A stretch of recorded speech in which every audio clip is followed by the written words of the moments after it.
This story starts in a shopping mall where Tien, the protagonist, was shopping while listening to the news. In Z City, there were numerous cases of animal injuries, prompting people to avoid going out at night. Authorities were investigating the issue to prevent panic. Just then, an emergency report came in about a large number of people in X City infected by an unknown virus. The X media continued to report on the situation. Tien picked up canned food, thinking it would be safe as a stock food. As he queued to pay, he overheard a conversation between two ladies. One mentioned an elderly man from the Lee family who had been in good health but had recently had a sudden emergency and died on the spot. The second lady asked if it was due to the influenza, and the first confirmed it, adding that the old man hadn't even survived for 2 days. The second lady remarked that many people had recently suffered from the disease. They wondered if the government had identified the cause, as it seemed the world was becoming increasingly unsafe. And once again, Tien remembered all the things he had bought. Now, he needed to refuel his car with diesel and head straight home to cook for Han, with the deer he had hunted earlier in the morning. He started driving, and on the way, he called a girl who asked him about their future together. Tien replied that he would find a job that would allow her to hold her head high, among others. As she agreed, Tien made an excuse, saying he couldn't leave Han in an orphanage. The girl became frustrated and pointed out that Han wasn't Tien's blood-related sister, warning him not to talk about marriage if he planned to bring Han along. Tien insisted that Han was his little sister and a crucial part of his family. The girl asked why she should raise such a child as her own without any support, already having suffered enough with Tien. She gave him an ultimatum: if he wasn't going to take her seriously, they should break up. Tien agreed, and she hung up the call. Suddenly, an animal rushed towards his car, splattering blood on the vehicle. Tien stopped and remarked that the animal appeared to be a dog, but upon closer inspection, he realized it was a sheep. The sheep had a head injury and looked frightened. Tien was surprised that it was still alive despite its injury. The sheep then darted into the bushes. Tien decided to forget about the incident and felt it best not to report it to the traffic police. When he arrived home and started unloading his purchases, Han came out with their pets, calling for Tien. He asked her to slow down a bit. She commented on the amount of things he had brought and offered to help him carry them inside. He handed her a small pack of snacks. As they walked, she mentioned that she had completed all the tasks he had given her, such as feeding the livestock, changing the water, and watering the crops. Now she was hungry and looking forward to eating the stew Tien had made to feel better. He suggested making a carrot and lentil stew for her, to which she agreed, adding something more as she spoke. Tien turned around and saw Bai, the white dog, eating the crops, so he gently nudged him to stop. As they passed the buffaloes, one looked frightened with red eyes. Later, while they were cooking, Han mentioned that she had never seen a solar eclipse before and asked if it was true that the sky would completely darken like evening. They heard on the radio that the highly anticipated total solar eclipse was approaching soon. As Han enjoyed her meal, she complimented Tien on how delicious it was, noting that his cooking skills were improving alongside his hunting abilities. Tien explained to her about the eclipse, advising her to wear the special glasses he had given her to safely observe it without it getting too dark. Suddenly, a countdown began from 10. Han pointed outside and asked Tien what was happening. He was stunned to see a dark object obscuring the sun, plunging everything into darkness as if it were night. Han was shocked and started to feel cold. Hey, the black dog began barking nervously. Even the radio signal became disrupted. Han, visibly frightened, urged Tien to look outside. As Tien opened the gate, he was greeted by a sudden blizzard, which seemed unusual in the middle of summer. He quickly told Han to go inside and assured her he would lock up the cattle and sheep. He instructed Bai to stay with Han, who urged him to hurry because of the cold. Tien reassured her and called to He to come along. Struggling against the harsh conditions, Tien realized they were in the midst of a blizzard. He asked He if he was all right, and as Tien looked up, he was shocked to see the sun shining brightly.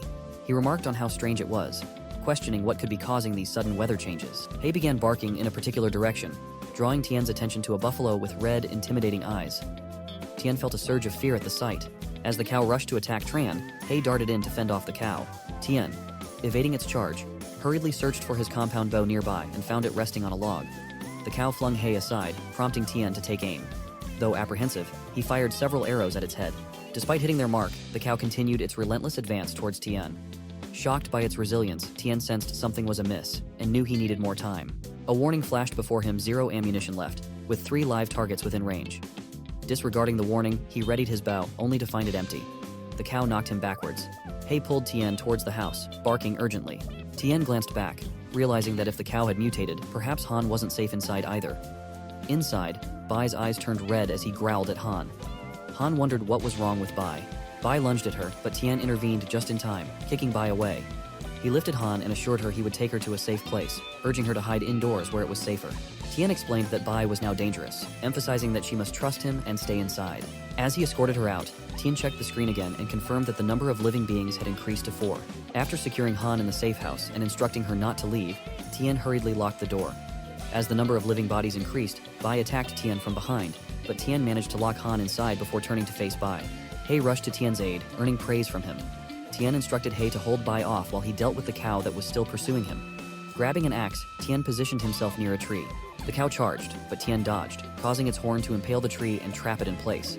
As Tien moved to attack the cow, Bai suddenly lunged and bit into Tien's neck. Tien wondered if He had been killed. Blood dripped from Tien's mouth as he struggled to stop Bai's attack. Then he heard a strange sound. He saw numerous screens swirling around him and wondered what they were. The noise was overwhelming, but Tien focused on dealing with the two beasts to ensure Han's safety at least. Amidst the chaos, he noticed one screen displaying the message Apocalypse Survival Game Match Success. As the apocalyptic game loaded successfully, Tien became its player, finding himself in a poorly maintained manor at level 1. He received the Eye of Truth as a reward and his class was B. To upgrade to a fortress, he needed 800,000 points. Lying on the ground, he woke, wondering if he was still alive. His torn clothes and bloodstains remained, but he was shocked to see that his wounds had vanished. Puzzled, he wondered where Cow and Bai were. A strange sensation overcame him, and he realized that both the cow and Bai lay dead nearby. He questioned what had happened during his unconsciousness, knowing such damage couldn't be caused by a human. He felt a change within him, welcomed into the Apocalypse survival game as his status activated. A surge of power washed over him, feeling as if a beam of light had struck him, igniting a rage within.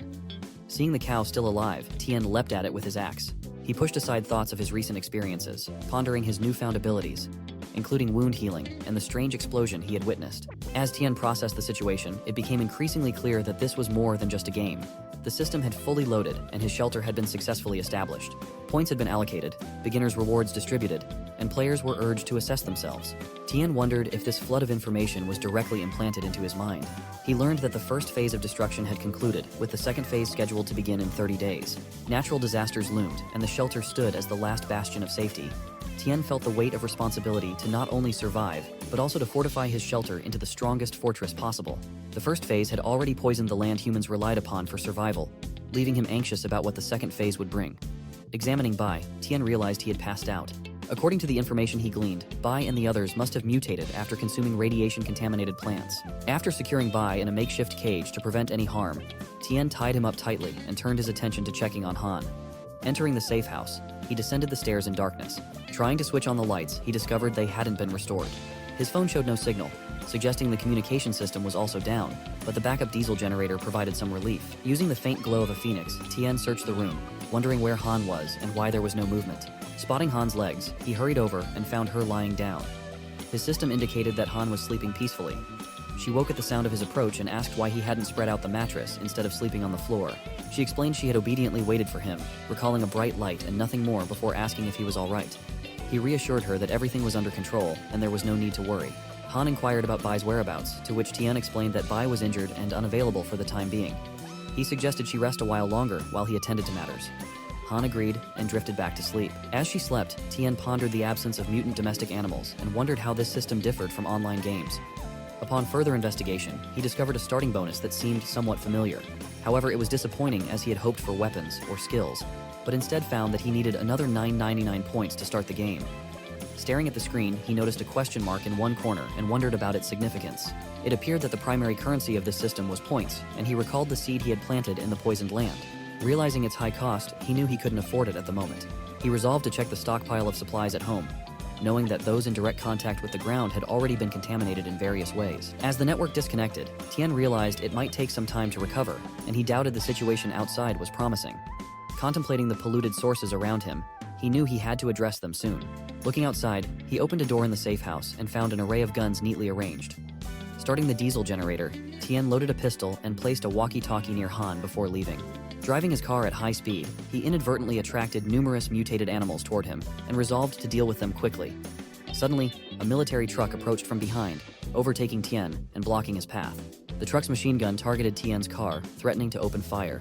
As an army scout with a zoom scope overlooking Tien, he observed that the normally bustling Vokitoki road surface was raised. Tien suspected military forces were stationed nearby and sensed a crisis in the city. He wondered about Zhang Qing's whereabouts. The soldier warned Tien of the danger outside and advised him to return home. Through the Vokitoki, someone reported that Area B was under attack by mutant cats and urgently needed reinforcements. Tien explained to the soldier that he had left home due to lack of supplies and asked about the current city situation. The soldier directed him to the designated government supply point and emphasized the city's unsafe conditions, urging Tien to return home promptly. Tien agreed, and the soldier departed. As a military aircraft flew overhead, Tien contemplated the presence of mutant creatures. Despite his recent split with Zhonglin, he couldn't ignore the post-apocalyptic world and resolved to check on her during his journey. As he entered the city, Tien encountered widespread destruction. People spoke of another looting incident on XX Street, and a female body had been discovered at pond number XX. Driving through, Tien noticed only police cars and ambulances remained active. He witnessed two men hurriedly loading an injured woman into an ambulance. She was on the brink of shock from severe blood loss. Another paramedic mentioned another case of lung damage due to food poisoning, urging readiness to administer an adrenaline shot. They discussed the shortage of cardiac stimulants due to high patient volumes, many infected by the same illness. Nearby, a distraught woman begged her infected husband not to fall asleep. They were almost at the hospital. He lamented the lack of available beds and the overwhelmed emergency hotline. Tien concluded that the healthcare system was struggling to cope, exacerbated by the effects of radiation leaks from the nearby plants. Tien wondered if he could manage to get his hands on enough supplies to successfully survive the game. The police were instructing citizens that the location was a government-designated emergency supply procurement site. They emphasized the need for everyone to follow the rules, form orderly queues, and avoid rushing. Each person had a purchase limit: 5 gins of rice, 5 gins of flour, and 1 gin of vegetables, verified with a valid ID. Arguments erupted as people fought over their place in line. One person insisted they had been waiting for 5 hours and deserved to be served first, while another claimed the spot was originally theirs before a restroom break. Tensions escalated, especially when someone purported to be the general manager of a local corporation, leading to confrontations with others in line. Some were even forcibly removed. Meanwhile, on the fringes, a young girl cried to her mother for food. Tien witnessed 2 people fighting over a scarce resource, each claiming they had reached it first, while a frantic rush for supplies continued among the crowd. As Tien contemplated his girlfriend's rented apartment just around the corner, a speeding car narrowly missed him as he was about to turn. The car screeched to a halt, and a man emerged, knocking on Tien's window to inquire if he had come from the procurement site and what he was looking for. He had noticed Tien wandering around the department store market. The man tried to offer various fruits and vegetables: watermelon, cucumber, pumpkin, tomatoes, but Tien challenged him, saying he would only buy if the man dared to take a bite first. The man hesitated, asking why Tien didn't trust him and insisting that he hadn't seen anything to buy himself.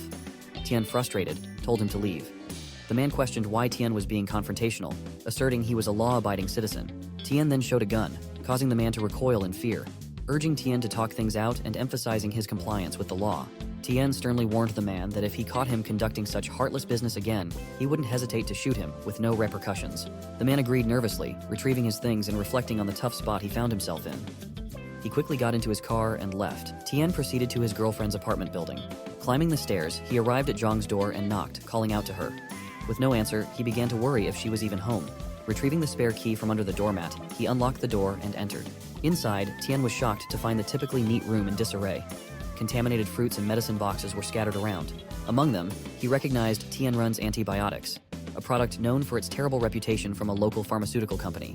He wondered why Zhang had bought such things. Noticing no signs of blood or accidental poisoning, Tien realized the place had been ransacked, but not in Zhang's usual meticulous manner. There were no signs of forced entry either. Everything seemed deliberately disturbed. In the chaotic world outside, Tien pondered where she could possibly have gone. The scene shifts to the outskirts of the city, where a poorly managed manor serves as a makeshift guest house. It's rated at level 1 shelter grade, offering basic amenities. The level 1 shelter skill reward is the Eye of Truth, allowing the host to see detailed information about objects and creatures. Additionally, the privileges include a remote control shelter system that provides real-time updates on shelter status and inventory, accessible even when the player is away. The area spans 30 MU, suitable for fishing, animal husbandry, planting, and construction. Reflecting on his situation, Tien realizes he's currently at a loss. He resides in a dilapidated level 1 greenhouse and resolves to earn enough points to upgrade farm equipment without neglecting anti-radiation measures. As he toils in the fields, Han arrives and excitedly announces that the seeds have sprouted. Tien, Han, and He gather to witness the successful growth, bringing joy to Han.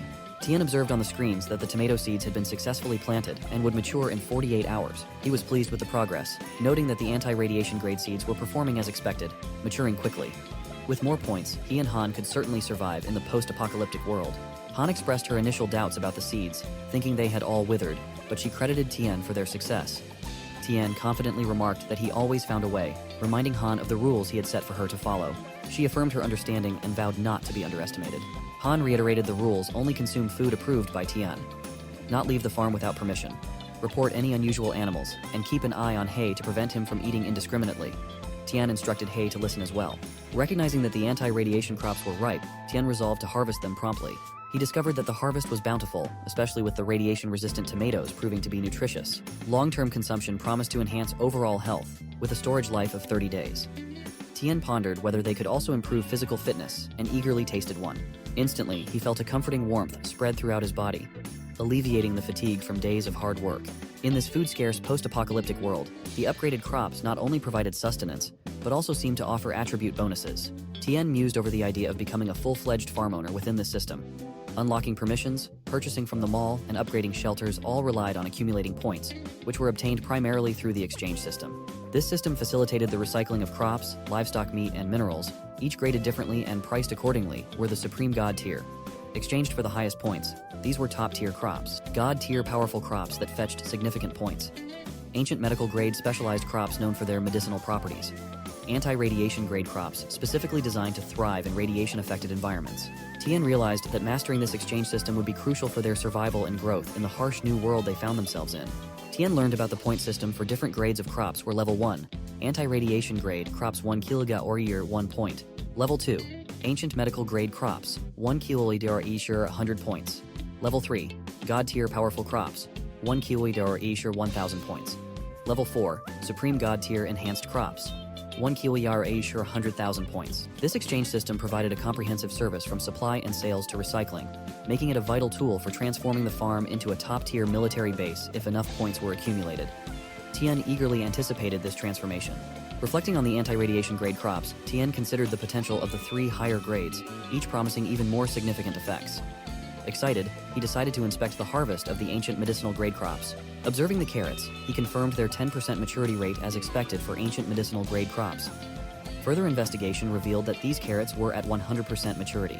They were capable of clearing all negative effects, such as poison, illness, and irreversible damage caused by negative effects. Remarkably, they could be stored indefinitely.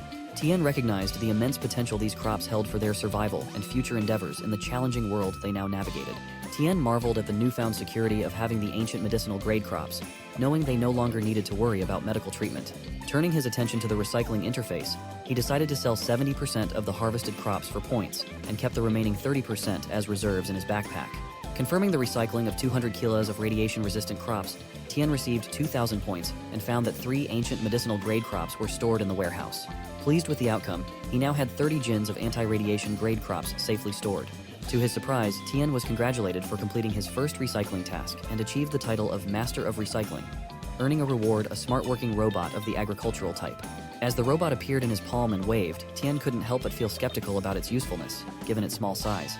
He wondered about the achievement system, suspecting it might lead to more rewards and useful items. Yet, he couldn't shake the feeling that the robot was staring at him in an oddly unsettling way. As the robot swiftly began cutting the crops, Tien was astonished, wondering how it seemed to anticipate his thoughts. Could it be that his consciousness was somehow linked to the system, enabling direct commands to the robot from his mind? He marveled at its capabilities, realizing even a farming robot could be so advanced. Thoughts of earning enough points to exchange for a combat robot crossed his mind, considering how it could ensure Han's safety conveniently. Excited by their successful crop germination, Tien called Han for a meal, asking her to stop watching cartoons. They enjoyed big chicken legs together that day, celebrating their agricultural success. Han, though happy, reminded Tien of their need to be more frugal with food. Hei, their companion, also eagerly joined in the meal. Tien assured Han they could resume planting and use some of their stored food. He then warned her that if anyone discovered their food supplies, she would be forbidden from eating for 3 days. Han agreed, promising to keep their provisions secret. Tien suggested they eat, knowing Han must be tired of instant noodles after 2 days. He gave the first chicken leg to Hei, thanking him for protecting both Tien and Han. Han affectionately hugged Hei, calling him the best, before letting him go and wondering how Bai was feeling. Tien reassured her that Bai was still recovering from serious injuries and wouldn't be able to see her for a while, but promised they would play together once he was better. Han agreed and promised not to disturb Bai in the attic. Suddenly, Tien noticed a warning indicating someone was attempting to invade. He quickly accessed the monitoring screen and discovered the intruder was an unarmed 42-year-old male with a threat level of 3. To his surprise, he realized it was Uncle Nan. Tien wondered how Nan had ended up there under these circumstances. Tien stepped outside and approached Nan, questioning why he had come. Nan, smoking a cigarette, exhaled slowly before acknowledging Tien as boss. He explained his dire situation, requesting help and inquiring if Tien's farm had any surplus food. Nan had no other options. His home had been ransacked, his stored food stolen, and market prices were exorbitant due to shortages. Tien apologized, revealing that his own food stores had been depleted, worsened by a recent crop failure due to mutation. Despite this, Tien offered what little rations he could spare, expressing gratitude to Nan for looking after his family. Nan, crestfallen, admitted he had already approached many relatives, all unable to assist him. Tien then handed Nan a pack of cup noodles, urging him to explore other options first. Nan thanked him profusely, to which Tien wished him luck. Nan, resigned to their unfortunate circumstances, departed. Tien estimated that the food would last Nan about 5 days, considering it wasn't much. In uncertain times like these, human intentions were unpredictable, prompting Tien to stay cautious. He decided to check on Nan that night, realizing he didn't need the common vegetables stored in the freezer. At nightfall, Tien, accompanied by Han, quietly approached Nan's house, each bringing their own snacks. Suddenly, they heard Xiao scream. Nan hushed Tien, warning him not to startle Xiao. Xiao continued coughing up blood, his condition worsening by the moment. Emotionally distraught, Nan questioned why Xiao's condition was deteriorating instead of improving. As Xiao continued to cough up blood, Tien and Han peered through the window, Han visibly frightened by the sight. Tien reassured her that everything would be fine, urging her not to look. Reflecting on Xiao's symptoms, Tien suspected Xiao had accidentally consumed irradiated vegetables, explaining the rapid deterioration. However, Tien questioned if Xiao, being the best candidate for experimentation, would survive this ordeal. Ultimately, Xiao's fate would hinge on luck. The window glass shattered as a pouch flew into Nan's house, startling both him and Xiao. Nan grew furious, demanding to know who threw it. Xiao urged caution and suggested they inspect the package. Reluctantly, Nan agreed, instructing Xiao to stay put while he investigated. Upon opening the pouch, Nan was shocked to find fresh vegetables and food inside. Overcome with emotion, Xiao expressed his desire to survive, willing to try anything even if it meant lying about his condition. Nan broke down, admitting even the hospital couldn't help Xiao, but he couldn't bear to watch him suffer without trying. Determined, Nan convinced Xiao to eat the food, urging him to chew carefully. Xiao screamed and coughed violently for a moment before suddenly stopping. Nan rejoiced at Xiao's apparent improvement. Meanwhile, Tien noticed a streetlight flickering back to life, indicating the return of electricity and potentially phone signal. He immediately called his girlfriend, Zhang, but she didn't answer despite the phone ringing. The scene shifted to a moving car where several men sat, one of their phones ringing. They pondered whose phone it was until the owner recognized it as Zhang's, suggesting they turn it off now that the signal was restored. One of them inquired about their food stash, relieved they had enough for a month. Pleased with their decision to follow their leader, they discussed their motives. The largest man silenced their questioning, emphasizing the importance of money and action. They all agreed. After the incident at Nan's house, Tien and Han hurried away in their car. Han remarked on the miraculous change she witnessed in Xiao, how he had been vomiting blood before eating the carrot, but soon recovered, his pallor shifting from gray to blue. Tien noted Han's vivid descriptions, reminiscent of her love for animations. Suddenly, an animal attacked their car from above. Tien spotted it, a monkey with menacing claws peering through the window. He instructed Han to stay calm and hold tight. She nodded fearfully, complying with his request. Tien maneuvered the car in a serpentine motion, attempting to dislodge the monkey. He then instructed Han to duck her head, which she did obediently. Despite their efforts, the monkey persisted and ended up in front of the car. Thinking quickly, Tien swerved the vehicle, causing the monkey to collide with a rock. Drawing his gun, Tien shot the monkey, ensuring it posed no further threat. Exiting the car to inspect, Tien discovered a pool of blood where the monkey had fallen. Amongst the blood, he found a coded message. Perplexed, he wondered where it could have come from, as there were no nearby breeding farms or zoos. Tien's thoughts returned to the dire state of the city as he drove home. He instructed Han to relax and watch her animation, explaining that he had some matters to attend to. Agreeing, she departed, leaving Tien to confront Bai, still in his altered state. Donning gloves, Tien contemplated whether the ancient medicinal carrot could reverse the effects of radiation on Bai and restore his consciousness. Tentatively, he fed the carrot to Bai, hoping for a positive outcome. Bai growled loudly in response. Meanwhile, Han, engrossed in her cartoon, heard unsettling noises and grew concerned about Tien's prolonged absence. Rushing to find him, she entered the room where Tien and Bai were. Wanting to play a prank, she tapped Tien on the back, startling him. Relieved to see her, Tien asked if it was her. Han confirmed and teased him about being scared. However, their attention soon turned to Bai, lying motionless with blood around him. Han was overcome with emotion, collapsing in despair. Tien urged her to compose herself as she sobbed, questioning why they couldn't save Bai with the carrots that had saved Xiao. Tien sadly explained that the carrots couldn't reverse mutations like Bai's. Han continued crying, expressing her deep sorrow at the prospect of Bai dying. The next day, they performed the final rites for Bai and bid him a solemn farewell. Han remained silent throughout. Tien gently took her hand, suggesting they return indoors as it was growing late. Despite her absorbed state in the cartoon, Tien interrupted to invite her for dinner, preparing her favorite dish. Han didn't respond verbally but indicated she wanted him to stay with her in the house, to which Tien agreed. Later, Tien sat outside and noticed a screen announcement about radiation-resistant crops nearing maturity. prompting him to prepare for their harvest. Soon, they harvested approximately 500 kilo of radiation-resistant crops and 10 kilo of ancient medicinal-grade crops. A small robot returned to Tien, confirming successful points redemption. As a result, his level 1 dilapidated greenhouse upgraded to a level 2 ordinary house. However, Tien received a warning that his defense shelter was only rated level 3, capable of repelling small wild animals, but risky against larger threats. It strongly advised establishing a defense system promptly. Tien considered his top priority to ensure the safety of the farm. With current crop levels yielding high power, he decided to postpone expanding production. Upgrading the wall reinforcements from level 1 to 2 and successfully purchasing the perimeter power grid elevated his security readiness to level 1. Aware of the remaining points, he prioritized acquiring mechanical guards for Han's safety. He spotted a guard priced at 3,500 points and calculated that selling the grains stored in the warehouse would nearly cover the cost. Confident in his ability to earn more points if needed, Tien proceeded with the purchase of a level 1 hummingbird and a level 2 hound. Observing the hummingbird in action, Tien marveled at its precision as it efficiently dispatched fallen leaves with bullets. With the air patrol spinner now available, Tien decided it was time to test the ground combat capabilities, directing the hound to demolish a rock. The hound utilized its beam attack to effortlessly demolish the rock, leaving Tien visibly relieved by the successful demonstration. He then brought Han over to meet the hound, explaining that it would accompany her and provide protection. Tien suggested naming it Bai, which deeply moved Han. Meanwhile, in a city building, a man reported to Liang Hani that they had successfully cleared up the out-of-control samples, with only the data from number 7 steadily increasing. He noted that it could now penetrate 5mm thick steel plates effortlessly. Liang inquired about the situation on the other side. The man replied that Ren was displeased with their failure to procure medical equipment donations, which could complicate matters if reported to the head office. Seated calmly, Liang dismissed Ren's concerns, referring to her as just a girl with limited influence. He assured the man that their activities were conducted discreetly, making it difficult for Ren to launch a successful investigation without knowing where to start. The man agreed, mentioning that the head office remained unaware of their operations. Liang instructed him to keep a close watch on Ren to prevent her from disrupting their business. With that, Liang left the room, contemplating the potential for a significant treasure awaiting discovery. The scene shifts to Ren, who was walking angrily, asking where Liang was. The lady apologized and said that Liang wasn't in the company at that time. Ren was making things very difficult for them, so he should wait. Just as Ren opened a door and asked Liang what was going on in his head, he mentioned that now the entire southern region's medical system was paralyzed.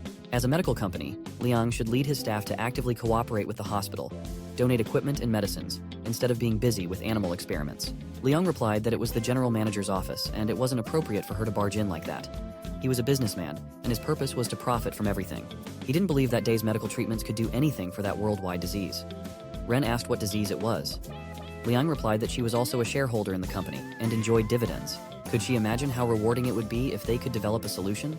Ren asked if Liang's research had made any progress, noting that even the Yanhuan federal government hadn't developed any effective drugs yet. She mentioned that she would have to visit his lab. Liang replied that he was kidding, emphasizing that such developments couldn't happen so quickly. He suggested that if she could cooperate more and invest more manpower in the project, progress would be faster. Ren said that she would go to the lab later to check on the progress and ensure she could cooperate effectively with the project. Liang assured her she was welcome and had arranged personal escorts. Ren agreed to go. Liang saw her out. As Ren walked, a boy escorted her and mentioned that the technical team had found her time in the office too short to conduct a thorough scan, and accessing the secret laboratory entrance was likely not feasible at the moment. Ren commented that it was an old issue and asked if the boy had obtained a statement from the captured scientist. The boy denied this, explaining that they were blindfolded each time they entered and exited, but they did have key cards. Ren expressed her appreciation for the information. Then she gave a card and wondered where else could that be other than those places, and if the most dangerous place could also be the safest. She entered the laboratory and a man introduced himself as 2Z, in charge of accompanying and explaining everything to Ren. He offered to show her around, and Ren agreed, saying, "Let's go and check on the progress of the experimental subjects first." 2Z led her to see Subject 7, the only one in the experimental batch that hadn't gone berserk. Its power had increased tenfold, though it remained unstable and showed signs of aggressiveness, though not as brainlessly bloodthirsty as the failures. Suddenly, another man approached 2Z with bad news and whispered in his ear. 2Z was visibly shocked. The man explained they didn't know what had happened and asked 2Z to come and check. 2Z asked how this could have occurred. 2Z then apologized to Ren, explaining there was an emergency and he couldn't continue to accompany her. He assured her that a colleague would take over. Ren replied that it was fine, as it was just a routine check, and she would walk around for a while before leaving. The man expressed fear, stating that their actions were against the rules. Ren replied confidently, "We're all under surveillance coverage, so what is there to worry about? Just hurry, and don't delay. It seems important." 2Z agreed and assured her they would ensure her safety at all times before they departed. Ren was on a call with a boy through earbuds, telling him it was time to act. The boy was seated in a room with his laptop, confirming that the surveillance was covered. Ren instructed him to scan the place for their hideout. The boy asked her to check the northeast corner for a hollow in the wall or something that could be pressed. She found it and pressed it. The boy informed her she had 30 minutes. Agreeing, Ren entered through the open door and discovered numerous human bodies in jars. The boy asked for her assessment. She replied grimly, "It's worse than we predicted." The boy asked if he should contact the head officer to intervene. She declined, asking him to wait. As she examined further, she saw a mermaid and asked Ren if she recognized the name, revealing it was Zhang, Tien's girlfriend. The scene shifts to Tien, who found that his radiation-resistant grade corn was ripe for picking. Han was delighted to see it. Tien asked her to come and help him finish the work early for dinner. She eagerly agreed, taking one and expressing her desire to eat grilled corn later. Tien asked if she was already hungry. She replied that she was too hungry to just pick corn. He instructed her to gather some dry wood while he prepared grilled corn with butter. She was thrilled to hear that. While cooking, Han sat nearby and asked jokingly what would happen if she kept eating like that and turned into a fat pig. Tien thought that her appetite had exceeded his own recently. He explained that the special crop could enhance their physical fitness, and as her physique developed, her nutritional needs would increase. Since she was still growing, eating more wouldn't cause her to gain weight. She agreed and began eating the corn. Tien watched her profile and thought that after eating the radiation-resistant vegetables for a few days, both his and Han's physical condition had improved significantly. He joked that even if she kept eating like that, she wouldn't turn into King Kong Barbie, imagining how she might look and laughing at the thought. Han commented that the grilled corn was delicious. Tien promised to make her a spicy one next. He considered that with their shelter, even if Han's appetite grew comparable to Luffy's in the future, they could still afford it. Hearing a visitor, he wondered who would be visiting at such a time. Checking, he found it was Xiao with a bag. Tien wondered if it was the food he had given Xiao and what he was doing there. Tien approached Xiao and asked what brought him there. Xiao explained that Tien had given his family some instant noodles the other day, and his father insisted on returning the favor by sending some food to Tien's family, which Xiao had brought over. Tien reassured him it was fine, thinking he had helped the right person. Curious, Tien asked Xiao where he had found all the food. Xiao admitted he had found it in his yard, speculating it might have been quietly sent by a relative or someone who snuck it in. Xiao wanted to repay Tien's kindness and also had something to ask him. Tien encouraged Xiao to ask his question. Xiao mentioned he had heard about a new grain shopping center opening on the outskirts of the southern side that still had a lot of stock. He wanted to borrow Tien's truck to go and buy some. Tien agreed, and Xiao added that he didn't have a driver's license. The shopping center was in a remote location not too far away. Tien understood that Xiao was asking him to accompany him there. Xiao assured Tien that it wouldn't take him long, making a request. Tien thought about how he had been stuck on the farm recently and had planned to visit the shopping center in a couple of days to check on things. Since the opportunity came early, he decided to go with Xiao. With the mechanical guards at home, he felt relieved about Han's security. Besides, Bai's combat abilities could handle even a small group if needed. Tien agreed, mentioning they were old acquaintances, but he needed to be back before noon to cook for Han. Xiao apologized for causing trouble. Tien asked him to wait there while he went to get the truck. Inside, Tien instructed Han to stay home and not to open the door for anyone. She reassured him not to worry and praised Bai's capabilities. Tien asked how Bai had become so capable. She explained it was an upgraded version and demonstrated how it easily smashed through big rocks with a bam bam. Tien asked if that was so, and reminded Han that she could only use Bai in emergencies in the future, as it could be dangerous otherwise. She agreed, saying she wouldn't blow up rocks anymore. Tien affectionately ruffled her hair, promising that he and Xiao would go shopping and bring back candy for her. Curious, she asked if Xiao was there and expressed a desire to greet him. Tien playfully pinched her cheek and asked if she wanted to show off Bai to others. She insisted she was 6 years old now and not a child anymore, feeling suffocated that no one except Tien talked to her that way. Tien agreed and took Han with him in the truck. Outside, Han greeted Xiao and tried to tell him about Bai, but Tien stopped her, telling her to get out of the car and let Xiao sit there so they could leave early and return in time for him to cook for her. As they left, Han complained that Tien was being mean and hadn't let her finish greeting Xiao. She hurried inside to forget about it and watch cartoons. While traveling, Tien thought that Han could be naive sometimes, expecting she would say something like that. After a while, Xiao asked Tien if it was okay for Han to be home alone. He expressed concern about the current chaotic world and feared the farm might be targeted by bad guys, putting her in danger. Tien scoffed, questioning who would bother with his shabby farm that had no money or food, and reminded Xiao that Han was only 6 years old. Even if she had a self-defense weapon, she wouldn't be able to use it. He thought there was no safer place for her than the farm right now. Xiao asked if Tien had any self-defense tools for Han. Tien replied that he had electrified the farm gate so no one could break in, reassuring Xiao not to worry about it. Xiao expressed relief and then took out his phone to text someone. Tien noticed, and Xiao quickly put his phone back in his pocket, explaining he was worried he didn't have enough money and had borrowed some from friends. The scene shifted to Han, who was watching cartoons excitedly. She exclaimed that they should use the Rainbow Warriors, suggesting Lemon Yellow Super Evolution Golden Yellow, and noted Xiao could change his color too. She hugged her toy, Hey, and asked if Xiao could be a member of the Rainbow Warriors. He looked confused. Han joked that last time she and Tien had seen Xiao, he was green with greed, but now he was red, which she found funny. Tien gave some money to Xiao, who was confused to see that. Tien explained that he didn't have much money either, so Xiao could take it for now. Xiao declined, insisting that Tien had already helped his family a lot, and he couldn't accept any money. Tien insisted, telling Xiao to stop talking nonsense and focus on driving. Xiao acted grateful for Tien's help and promised to repay his kindness. As they drove, Tien realized they needed to go straight for 500 meters, then turn right 300 meters ahead. Another 200 meters ahead, they would reach a fork in the road, and 100 meters beyond that, they needed to turn right. Xiao seemed worried. Just as Tien was about to turn right, Xiao moved the steering wheel to the left, claiming the road to the right was closed and they should go left instead. Tien felt something was off and shouted that it wasn't true, as he often traveled that road. It was the main road in the township and couldn't be closed without a major natural disaster. He asked Xiao where he had heard that news. Xiao replied that his friend had told him. Tien asked for his friend's contact and insisted on hearing it from him directly. Xiao urged Tien to trust him and turn before it was too late, promising he wouldn't harm Tien. Reluctantly, Tien began turning his car around. Meanwhile, bystanders noticed the situation, and one man commented that something seemed wrong. He contacted others in a nearby car, wondering how Tien could decide to turn back alone. Another person asked what they should do. Nan replied that he was ready, and their target was approaching, so they had to stop them. Liang added they needed to capture them alive, block their escape routes, and attack from both the front and rear.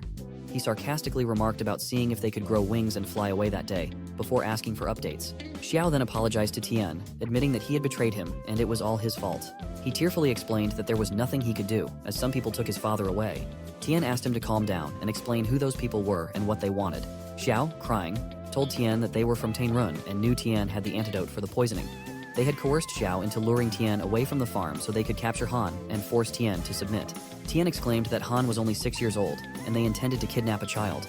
Xiao replied that he didn't know and that they had threatened his father's life, leaving him with no other choice. Just then, a car blocked their way. Xiao told Tien that those people had arrived. Tien shouted at Xiao to be quiet, saying everything Xiao had asked was just to test him and find out if the farm was protected. When Xiao was playing with his phone, he was actually messaging the other party. Soon some people with machines appeared in front of Tien's house. Xiao apologized to Tien, urging him to give them the antidote, as there were too many of them and they wouldn't be able to escape. Tien replied that he was furious with Xiao and didn't want to kill him, but he couldn't believe Xiao had endangered Han. Crying, Xiao apologized again, saying he regretted it, but they had taken his father and there was no turning back. He pleaded with Tien to give them the antidote. Tien told Xiao he would deal with him later, and, unfortunately for the intruders, none of them would leave his farm alive. Saya remembered the night when he was healed, and Nan was so happy about it, saying how scared he had been. Xiao admitted that he couldn't believe he had actually survived. Nan commented that Xiao was an idiot for eating something different that caused his illness. Xiao explained that he was so hungry he couldn't stand it anymore and found an apple in the cellar that didn't seem to have any trace of contamination. Nan scolded Xiao for being so desperate and daring to eat anything from the cellar, as they were all in contact with the ground. Sayo replied that they had been eating nothing but gruel for several days, so he decided to take a gamble. Otherwise, he would have starved to death sooner or later. Nan told him to stop talking nonsense and mentioned that he had borrowed some food and they had received a wave of food drops. Among them was a magical elixir that saved Xiao's life, which must have been a blessing from the gods. They couldn't bear to see Xiao suffer so much, so they saved his life. Nan reminded Xiao that many people had died from accidentally eating poisonous vegetables, and he was the only one who survived. Therefore, they must go to pay homage to their ancestral graves later to thank them for their blessings. Xiao thought that if there really was a god, such a disaster shouldn't be allowed to happen in this world. He believed the elixir had been given by someone who didn't want to reveal their identity. Then he noticed a bag of fruits and heard Nan ask if he was hungry. Xiao couldn't believe someone had given them so much food while their family had been left to starve, without even the basic necessities for survival.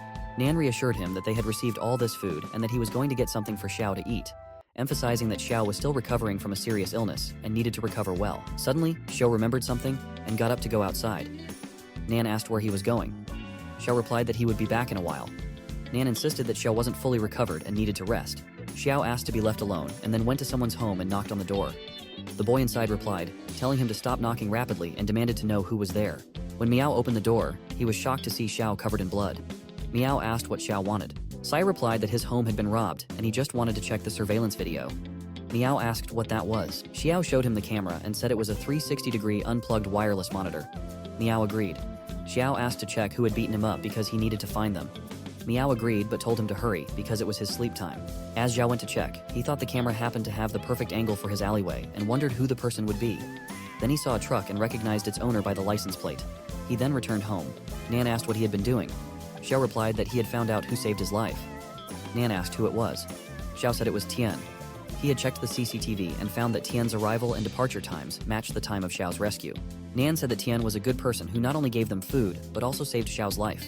Xiao then asked Nan if he had heard the news that the Tien Run group was paying a good amount of money to those who could find a solution. Nan was shocked and asked what Xiao was thinking of doing. Xiao replied that he was trying to make life a bit easier for both of them in this hellish world. He questioned how long their current food supply would last and what they would do afterward, asking if Nan still expected Tien to give them more food. Nan slapped Xiao and asked if he wanted to repay Tien with such hatred. He exclaimed how he could have given birth to such an ungrateful beast and threatened to break Xiao's legs if he dared to go to Tien Run. Xiao asked if Nan understood their current situation, saying they could only rely on themselves to survive. He insisted he was doing what he had to do to survive, and that was all. As he was thinking about how they couldn't get rid of their pursuers because they were following too closely, he saw 2 cars blocking his way. Just then, he found himself surrounded from all sides. He came out, holding Xiao tightly in his grasp. Chen called Tien, introducing himself as an affiliate of Tien Run Pharmaceutical Company. He explained that he was using a special method to get Tien to meet him, and assured Tien that he had no ulterior motives. Chen mentioned that they knew Tien had the cure for the poisoning pandemic and proposed discussing a cooperation. Tien would provide the cure, and they would contribute their efforts, making huge profits together. Tien asked what would happen if he refused. Chen replied that Tien had only 2 options. The first was to cooperate, making everyone happy and allowing them all to earn money with smiles on their faces. Tien then asked about the second option. Chen responded that they would find the cure for the disease themselves, implying they would use force if necessary. Tien replied that it was only by chance he had discovered the cure for the poisoning epidemic, and there was only 1 dose, which he had already used. Chen called Tien, introducing himself as an affiliate of Tien Run Pharmaceutical Company. He explained he had come to discuss cooperation regarding Tien's cure for the poisoning pandemic. Tien regretted they had come all this way for nothing, noting they didn't even have guns, and Xiao was of no use to them. If they had firearms, they could have simply injured Tien without the need for threats. Chen remarked that Tien seemed unmoved even in the face of danger. Chen made a call and asked if they were at the farm gate, instructing them to capture the little girl and feed her the poisonous fruits. He questioned the point of electrifying Tien's broken fence, knowing it was surrounded by insulation protection veterans. He urged Tien to understand his own value and cooperate to make money together with Tien Run. Tien's demeanor turned ominous, and he expressed his hatred for threats. Chen wondered how a mere farmer could have such a terrifying gaze. Tien warned Chen that he should be grateful they hadn't come to the farm together, or they wouldn't be alive much longer. Chen dismissed Tien's warning as nonsense, feeling confident in their numbers. Chen demanded Tien cooperate, promising he and his sister would live. Seeing Tien's reluctance to cooperate, Chen ordered his people to cut off Tien's limbs and leave him alive. Those people managed to break through the walls of Tien's farm, causing a noisy disturbance that made Han unable to enjoy her cartoons in peace. She felt an intense urge to silence them once and for all. Meanwhile, Tien found himself alone, battling enemies and hurling them away at a distance. Chen, shocked by the chaos, wondered what was happening. It was evident that the farm possessed anti-personnel weapons, necessitating the need to lure the intruders away. Observing Tien's farm from a distance, a man sensed something was amiss as rocks were being explosively dislodged. His initial suspicion of explosives was confirmed, and he decided to capture Tien alive. He realized no one had truly understood Tien's true strength. Tien himself marveled at the unexpected power boost from the radiation-resistant crops he had consumed for just a few days. His physical attributes, speed, strength, bone density, and reflexes, had all significantly improved beyond his expectations. In ancient times, one could enter the Tao through swordsmanship, but Tien chose to initiate it with a fist. A man swung a knife at Tien, but he sidestepped it, feeling he was moving closer to the Tao. Let's create some space first, he thought, knowing his physical condition was no longer a game. He targeted Chen with his gun. Terrified, Chen regretted his oversight of not bringing a firearm, unaware Tien possessed one. However, if Chen could close the distance, the gun would become useless. He warned Tien not to provoke the powerful figure behind him, stressing the consequences. Tien acknowledged, shooting others to demonstrate Chen's value and eliminate unnecessary threats. As people fled, Tien pursued and killed them. Chen decided to hide in the woods, waiting until Tien ran out of bullets. Dodging attacks, he found refuge behind a rock, realizing Tien had ceased shooting, signaling he was likely out of ammunition, a relief for Chen. Chen remained hidden, plotting a surprise attack on Tien, hoping it would give him a chance to win. Meanwhile, Tien accessed his inventory and retrieved a pistol from the warehouse. He positioned himself above the rock, aiming at Chen. Perplexed, Chen questioned why Tien still possessed a weapon, and if he was also a martial artist. The scene shifted to Tien's house, where all intruders lay defeated. Bai appeared, having ordered the execution of the last intruder, whose head was blown off. Concerned about Tien's potential return and his perception of her actions, Bai fretted that he might view her as violent and reject her. Determined to conceal the scene before Tien returned, she hurried to dispose of the evidence outside the door. Chen, severely injured, admitted that threatening Tien with a child had been a grave mistake. He pleaded with Tien to stop tormenting him, promising to reveal everything if spared. Tien replied that letting Chen off the hook was impossible, but he offered Chen a choice: a quick, painful death, or a chance to be cured and continue suffering since Tien had plenty of bullets and time. Faced with these options, Chen agreed to answer Tien's questions. Tien first asked who was behind the attack. Chen revealed that it was Liang, the CEO of Tianrun. Tien remarked that it made sense given Liang's ruthless nature and his involvement in inflating prices. He then inquired if there was anyone else involved. Chen responded that Liang was solely responsible, keeping the matter well hidden. Even the highest-ranking executives within the company were unaware. Additionally, Chen mentioned Liang's recent disagreements with the company's vice president and his plan to use this situation to elevate his authority, impress the headquarters, and oust the VP from the Southern City branch. Tien pondered the headquarters, realizing that Tianrun Pharmaceutical, which monopolized Southern City, was just a subsidiary of a larger group. He struck Chen to wake him up and asked if Liang had reported the matter to the headquarters. Chen denied this, explaining that the other vice president had connections there, and Liang feared that escalating the issue would ruin his plans by leaking the information to that vice president. Tien thought that since the matter wasn't widespread, it would be easy to contain. He then demanded that Chen take him to Liang. Chen received a call from Liang, who asked if the mission was completed. Chen responded that they had the target under control, but the target insisted on seeing Liang and the old man before revealing anything. Liang chastised Chen, calling him useless if he couldn't handle such a small matter without his personal involvement. Apologizing, Chen explained that Tien was tight-lipped, and they had lost a few men in the process. Liang agreed to meet, instructing Chen to take Tien to warehouse number 78, assuring him he would be there shortly. Chen hung up the call abruptly, angering Liang, who fumed at Chen's audacity. Liang, already at the headquarters, decided to replace Chen immediately. Leaving his office, Liang didn't know that Tien had forced Chen to say those things. Tien then tied Chen up and had Xiao change clothes with him. During the car ride, Xiao thanked Tien. Tien replied that Nan was merely an incidental acquaintance and that Xiao shouldn't get overly sentimental. Xiao apologized. Arriving at the warehouse, Xiao and the bound Chen entered.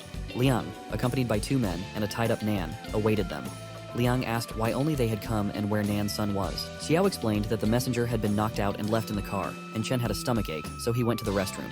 Fearing Liang's impatience, Xiao had brought Nan over first. Liang scoffed, calling them a pitiful bunch.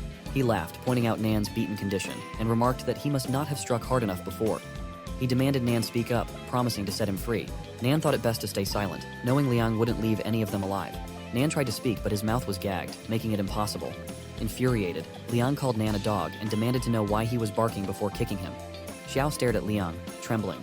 Liang noticed and barked at Xiao, asking why he was staring and ordering him to bring Nan over. The other 2 men continued to kick Nan. Liang sneered, calling them worthless losers. Suddenly, Tien crashed through the roof, landing a kick on Liang. Everyone was stunned. Liang remarked that the wall wasn't easy to climb. Tien pointed his gun at the fallen Liang, causing the 2 men to freeze in fear. Tien commanded them not to move. Liang demanded to know how Tien had arrived, where Chen was, and if Chen had betrayed him. He then dared Tien to touch him. Tien questioned how someone of Liang's intelligence became the head of Tianrun, suggesting Liang had invested all his skills in being heartless. He revealed that the injured person was Chen. Liang threatened that if Tien touched him, he would have Nan killed immediately. Tien asked if he was sure, pointing out that killing Liang was more cost-effective than saving irrelevant people. Liang ordered his men to save him, but Xiao pleaded with Tien to stop. Ignoring the plea, Tien shot the 2 men, questioning Xiao's intelligence. Xiao then rushed to free his father. Xiao and Nan knelt before Tien, expressing their gratitude and apologies. Xiao apologized for not holding Nan accountable for his actions and acknowledged that apologies were inadequate, but thanked Tien nonetheless. Tien reassured them that he didn't believe in guilt by association and that Nan had not harmed him in any way. Nan blamed himself for not stopping Xiao's actions, feeling immense guilt. Tien told Xiao that constant apologies weren't necessary and suggested letting go of the idea of seeking forgiveness, as he believed Xiao didn't deserve harm. Tien assured Xiao that he wouldn't harm him unnecessarily and left the next steps up to Xiao. Xiao assured Tien that they knew nothing and could be trusted, then asked Tien how he planned to handle the situation. Tien instructed them to gather the people and stack them together, promising to bring the car. Nan asked what Tien intended to do. Tien replied that they had no choice but to clean up the evidence. After gathering the 3 bodies together, Xiao asked Nan if Tien planned to bury them.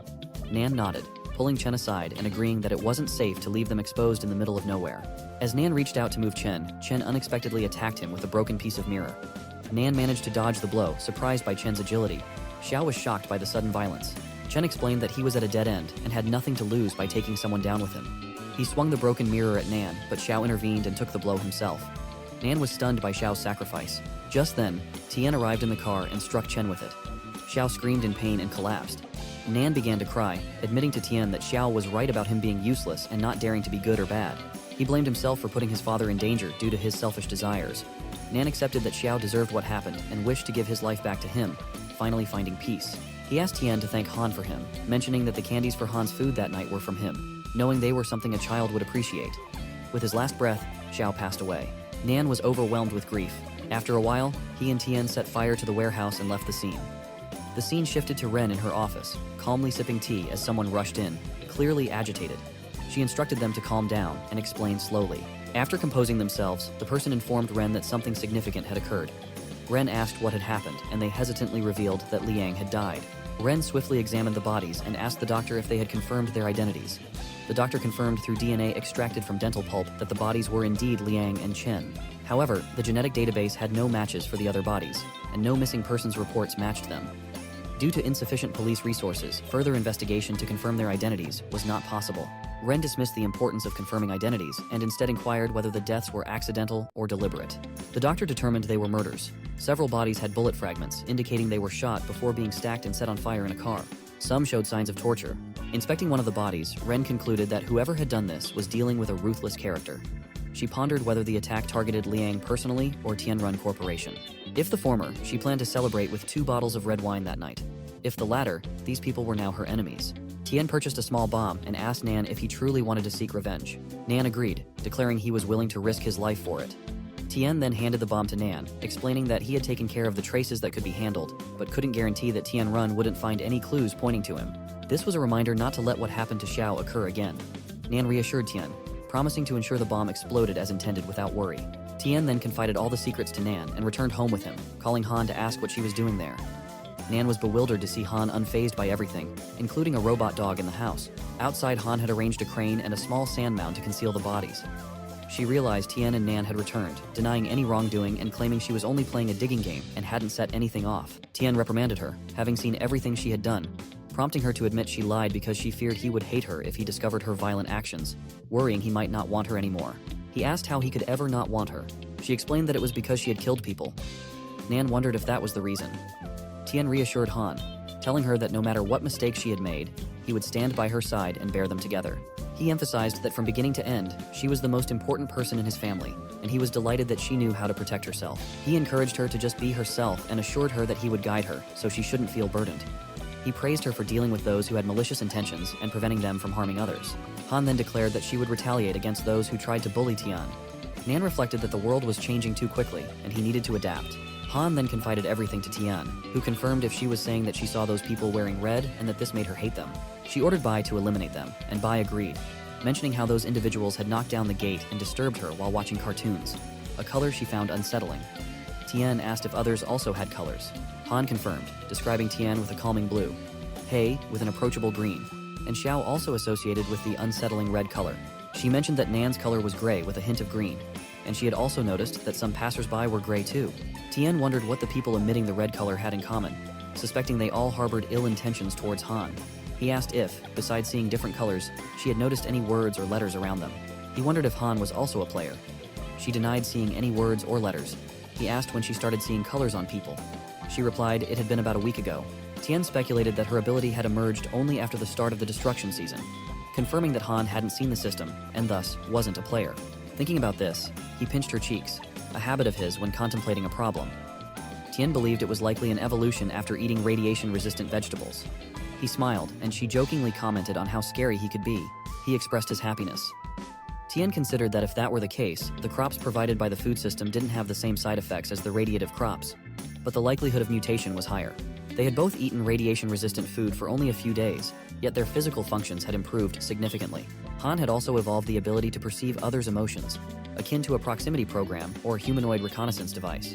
Tien named his ability the Eye of Truth and dubbed Han's ability the Eye of Good and Evil. He expressed admiration for her ability and noted its usefulness to him.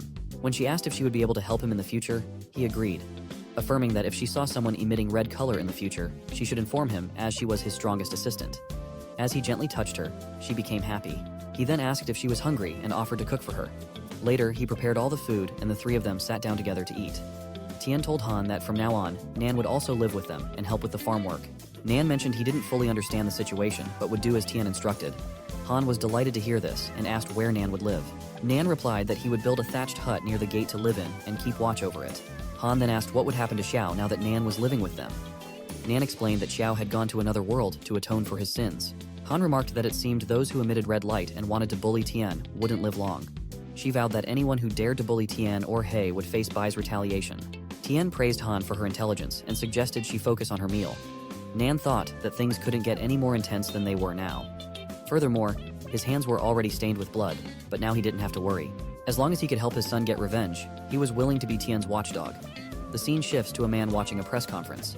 A speaker announced that it was the 15th day after the catastrophe, with a cumulative death toll of 38.6 million on Blue Star and 4.7 million in the Yanhuang Federation. The federal government was actively transferring grain reserves, and soilless cultivation technology would soon be scaled up for production. He urged everyone not to panic. The man's son approached and asked what he could do. The man inquired if he had read Ren's report. The boy confirmed and mentioned that Liang was dead. The man remarked about Tien being a good earner and lamented his death, noting that the mutation process had accelerated. He mentioned that the military police headquarters had captured a level 5 mutated beast in the mountains on the southern border. Jing, his son, was surprised to hear this and asked how a level 5 mutant beast could have evolved when the highest level they could research now was only level 3, or the result of his artificial catalysts. In the deep forest, with no human intervention to clear it, radioactive vegetation thrived. Even the lowest level species cannibalized each other, accelerating mutation intensity. The father remarked that their current manufacturing technology was vulnerable to unknown natural evolution. He instructed King to take over the lab there, and Ren had discovered that Liang's secret experiments had utilized many intriguing technologies. They planned to combine these discoveries with their current resources and ensure the prompt extraction of the virus. Jing agreed with the plan. Ren sat in her office, pondering that the records from 2 days prior had appeared entirely routine, suggesting that the cause of his death lay within that narrow window. However, the surveillance footage from those crucial days had been deleted by Liang, leaving them bereft of clues. Dwelling on this seemed futile for now. They needed to decide on the location of the new research institute, and Ren still had to welcome the incoming leader. Stepping outside, she greeted Jing, who arrived from the south. After a handshake and introductions, Ren noticed a man standing behind Jing and inquired about him. Jing explained he was Kui, the king's assistant. Jing then mentioned hearing about a suitable research institute from Ren and asked to see it. She agreed, mentioning a few locations on the city outskirts from which he could choose. Meanwhile, the scene shifted to Tien, who was inspecting the fish livestock. In that pond, Tien had fish ranging from level 1 to level 5, and he marveled at the variety of species available. He noted that the points required to purchase different types of fish at the same level remained consistent. Suddenly, he spotted a bluefin tuna and rare pre-apocalyptic ingredients available for 500 points. Excitedly, Tien asked Han if she liked eating a lot of bluefin tuna. She inquired if it was the expensive fish that melts in their mouth. Tien confirmed this and mentioned that they previously couldn't afford much, but now they could indulge as they pleased. Han joyfully expressed her desire to eat it. Tien gathered his equipment and suggested they use the excavator to dig a fish pond together. Han agreed enthusiastically, and He joined them. With the excavator, Tien, Han, He, and Nan arrived at an open area. Tien instructed them to start digging there. Nan rubbed He and asked about its age, noticing it had grown significantly. Tien explained that He had already reached adulthood and shouldn't have been growing any larger. Nan speculated whether He had gained weight due to the farm's good food, recalling when He first arrived and only reached Nan's knees, now reaching up to their thighs. Tien agreed, realizing that daily proximity had made the gradual changes less noticeable, fearing potential mutations like Bai's, but reassured that all poisonous crops had been disposed of since Bai's accident. Tien considered if He had evolved from consuming radiation-resistant crops like Han, resolving to monitor him closely to prevent any issues. Just then, Tien noticed a visitor approaching and wondered who it could be. As he turned to check, Nan asked what had caught his attention. Tien noted 2 men and a woman approaching with a threat level of 8. It was Ren, Jing, and Kui. Jing knocked at the gate, and Ren questioned Jing if he truly needed to inspect the new locations she had selected, emphasizing the enhanced equipment and security they offered. Jing affirmed the farm's excellent location and adequate size, intending to finalize the purchase before transferring operations there. Ren acquiesced to Jing's preference. She thought that despite his smile, he was difficult to engage with, not even acknowledging the effort she had put into securing those few places. She mentioned it had been a while since anyone had shown interest, doubting they would appear now. Jing instructed Kui to keep knocking, determined to get Tien's attention. When Tien arrived and inquired about their business, Jing identified Tien as the owner and expressed a need to discuss business face-to-face inside the gate. Tien refused, insisting they speak from where they stood and to make it quick as he was busy. Jing conceded, attributing the urgency to the chaos outside. Ren, puzzled by Tien's demeanor, introduced herself as the general manager of Tien Run Company and clarified their intention to purchase the farm, asking about his price. Tien wondered how they had found his farm already. Ren stated that they would meet Tien's demands regarding his name, price, or any other conditions, even offering him a place in the villa area of the city center if he needed it. Tien firmly declined, expressing his preference for staying where he was. Ren pressed him to hear their offer, hinting that being from the southern side, Tien might recognize Tianrun's reputation and potentially change his mind. Tien reiterated his contentment with his current situation, stating that not even a mountain of gold would sway him. Kuei, frustrated, slammed the gate in anger, triggering a security alert on Tien's system. The warning indicated a minor attack with a strength of 2 and asked if Tien wanted to retaliate. Tien declined, noting that Kuei could easily trigger a serious response with just one punch. Jing scolded Kuei and slapped him, reminding him of their leader's teachings and warning him against such behavior without permission. Kuei apologized, acknowledging his mistake. Tien found the situation intriguing. Jing reassured Tien not to take it personally, describing Kuei as ignorant. Tien dismissed the incident and invited Kuei closer to the gate. As Kuei approached, Tien swiftly struck him with precision using his hummingbird technique, knocking Kuei to his knees. Tien quipped that Kuei had punched his gate, and in return, Tien had punched him back, suggesting they were now even. He then indicated they should leave if there was nothing else. Jing, silent but smiling, didn't protest. Jing wrote a brief note, apologizing for the inconvenience caused to Tien and expressing regret for the trouble they had caused. He also included his phone number, suggesting Tien could contact him if he changed his mind. Ren thought Tien's dismissal was rude and assumed he wouldn't call. She noticed Tien had torn up the note containing Jing's number, feeling determined to not be looked down upon. As they got into their car to leave, Tien pondered the unexpected speed with which Tianrun had located his farm. He wondered if they were specifically searching for him, or if it was merely coincidental. Tien resolved to retrieve the hummingbird guard number 1 and observed their departure, thinking they would meet again soon. With only about 10 days until the next destructive season, Tien noted the stable output of the plantation area and the commencement of excavation in the aquatic area. He planned to develop a livestock area as well, preparing for the future challenges ahead. After cooking the food, Tien sat down to eat. Han asked him to try the sesame sauce she had made, praising its deliciousness. Tien acknowledged her effort and took a bite, agreeing that it was indeed delicious. Han mentioned how comforting mutton hot pot was in winter, to which Tien shared his fondness for its warmth. Nan questioned if they were dressed appropriately for the current climate and expressed concern about the land's decreasing cultivatability. Tien hinted that Han had long been curious about something, but he couldn't divulge further details. Nan understood and assured Tien he wouldn't pry into his secrets. Tien explained that he wanted Nan to mentally prepare because the food they were eating wasn't ordinary. It could lead to changes in the body over time, such as improved immunity to cold, enhanced physical fitness, and possibly even unusual abilities. Tien looked forward to seeing Nan's potential transformations. Nan asked what Tien was talking about, noting it sounded like something from a science fiction movie. Tien explained that the apocalypse was akin to such stories becoming reality, and considering the existence of fossils, it wouldn't be far-fetched to imagine ancient powers. He likened it to evolution rather than something supernatural. Nan admitted he didn't fully grasp Tien's explanation and suggested they continue eating. He then inquired if anyone had visited that day. Tien confirmed it was representatives from Tianrun. Nan was surprised and remarked on the implications. He half-jokingly wondered if even he, as an old and seemingly useless man, could benefit from the farm's food.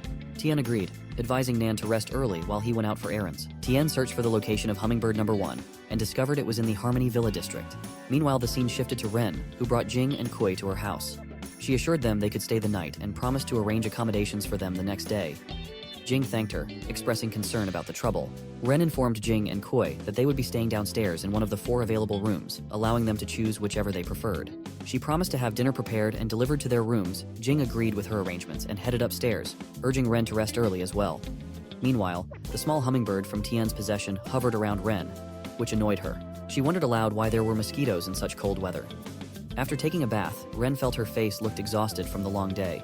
She decided to pamper herself with a skincare spa session after a refreshing shower. While staring at herself in the mirror, she questioned whether a successful and beautiful woman like herself left any room for others. Applying a face mask, she noticed the mosquito still buzzing around. Mistaking the sound for a beetle, Ren decided to open the window to let it fly out, enjoying the refreshing breath of fresh air after the air conditioner had been on for a while. As she opened the window, she suddenly noticed a boy standing outside next to it, startling her. The boy leaped inside. Ren tried to ask for help, but he stopped her by covering her mouth. She wondered if there were any bodyguards outside. The boy made her lie down. She thought that she would fire all those guards. The boy was so strong that she couldn't move or fight him. She had to calm him first. He warned her that he would let her go, but only if she didn't scream or resist. Otherwise, he threatened, he would act faster than her bodyguards with his knife. Ren tried to calm down. As the boy released her mouth, she told him that there was a lot of money, jewelry, and gold in the bedside cabinet. He could take it all, as long as he didn't harm her. She promised not to involve the police. The boy commented that she seemed very cooperative. Ren told him that the world revolved around seeking wealth, and hurting her would only bring trouble. If he took the money and left quickly, it would be enough for him to buy plenty of food. The boy replied that he hadn't come to rob her money. She was shocked and then asked if he was a pervert, making a fake excuse not to cooperate with him. The The boy stopped her and asked if she had sent someone to kill Liang, questioning why it had taken her so long to discover the murderer. She thought it wasn't a robbery and asked if he was connected to Liang. She pondered that all of Liang's confidants were dead, wondering where he came from.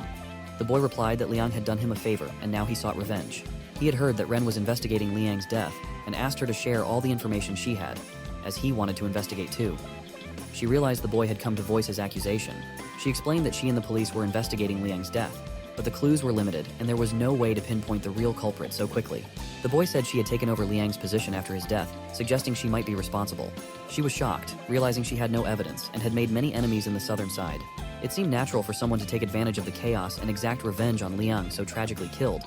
She insisted she had no deep grudge against him, and his position as general manager wasn't worth killing over. The boy thought Ren was right and acknowledged her intelligence. He couldn't believe they didn't have any suspects. Ren explained there were truly no suspects. Liang had destroyed all documents and surveillance related to recent conspiracies. How could she pinpoint a suspect when she didn't know whom he had been interacting with before his death? It was a challenging matter for her. The boy speculated that Liang wanted everything for himself, leaving no clues behind. She asked if he would let her go.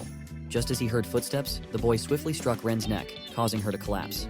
Outside, Koi pounded on the door to break it down, while the maid informed Ren that the alarm system had been triggered, indicating something had happened. Koi asked him to save Ren. Upon entering the room, they found Ren lying there. The maid checked on Ren while Kui inspected the window and instructed Jing not to let the boy escape. Descending, the boy thought about how the imposing Kui had managed to break down the door. Jing remarked that breaking into a girl's bedroom in the middle of the night was rude. The boy saw Jing and asked how he had found him, as he had left no trace behind. Jing replied that when the boy stepped on the gravity-sensing device at the window, he had asked Kui to block the door. If the boy didn't want a face-to-face confrontation, Jing reasoned, he would likely try to escape through the window, which would be his only route out. The boy admired Jing's cleverness, but wondered if a mere beansprout like him could stop him. He rushed to punch Jing, but Jing blocked the blow, and the boy received a counterattack. Jing had scars on his leg and remarked that it was interesting how the bones in his arm were nothing compared to his knee. He calculated that his forearm's ulna and radius should be fractured from the frontal impact force of 700 kilograms, and his carpal joints should be crushed and dislocated due to their inability to absorb such force. Yet there were no signs of injury now. Jing asked if the boy had practiced martial arts, noting he hadn't seen any special techniques. Confused, Jing demanded an answer from the boy. Otherwise, he wouldn't let the boy go that night. The boy's hands trembled as he faced Jing. The boy wondered if Jing had ever practiced any martial arts. He couldn't believe Jing had actually stopped his punch. Even though his current physical capabilities surpassed those of a normal human, it was troublesome to be entangled with a skilled fighter. They heard people approaching and discussing the sounds they had heard. The boy apologized to Jing, saying he didn't have time to play and threatened that next time they met, he would beat Jing to death. Jing leaped to attack, but the boy threw dust to obscure Jing's vision. Jing coughed, giving the boy a chance to escape, taunting Jing to wash his eyes while he left. Furious, Jing barely managed to open his eyes and saw the boy jumping off the wall to depart, saying goodbye. Jing's companions arrived and asked if he was okay and if he had let the boy escape. Jing, still recovering, marveled at the boy's intelligence and near superhuman physical condition, acknowledging his excellent martial arts skills. Determined, Jing vowed to find him. Jing reassured them that he was fine, just needing to wash his face. He instructed the man to be cautious and asked if they should pursue the boy. Jing declined, noting the boy's speed would make it impossible to catch him. He then inquired about Ren's condition. The guard went to check on her and reported back that it wasn't serious. The boy had only knocked her unconscious. He advised giving her pills from the medicine cabinet upon waking, as the dosage was already written on them. The maid suggested calling the police, but Jing reasoned that the southern side was too chaotic, and involving the authorities might cause trouble for their comrades in the army and police force. The maid agreed, expressing gratitude and commenting on the chaotic state of the world. Kui arrived with bad news, stating that he had checked the room and discovered a missing hard drive. Jing questioned if it was the gray hard drive that had been plugged into his computer, which Koi confirmed.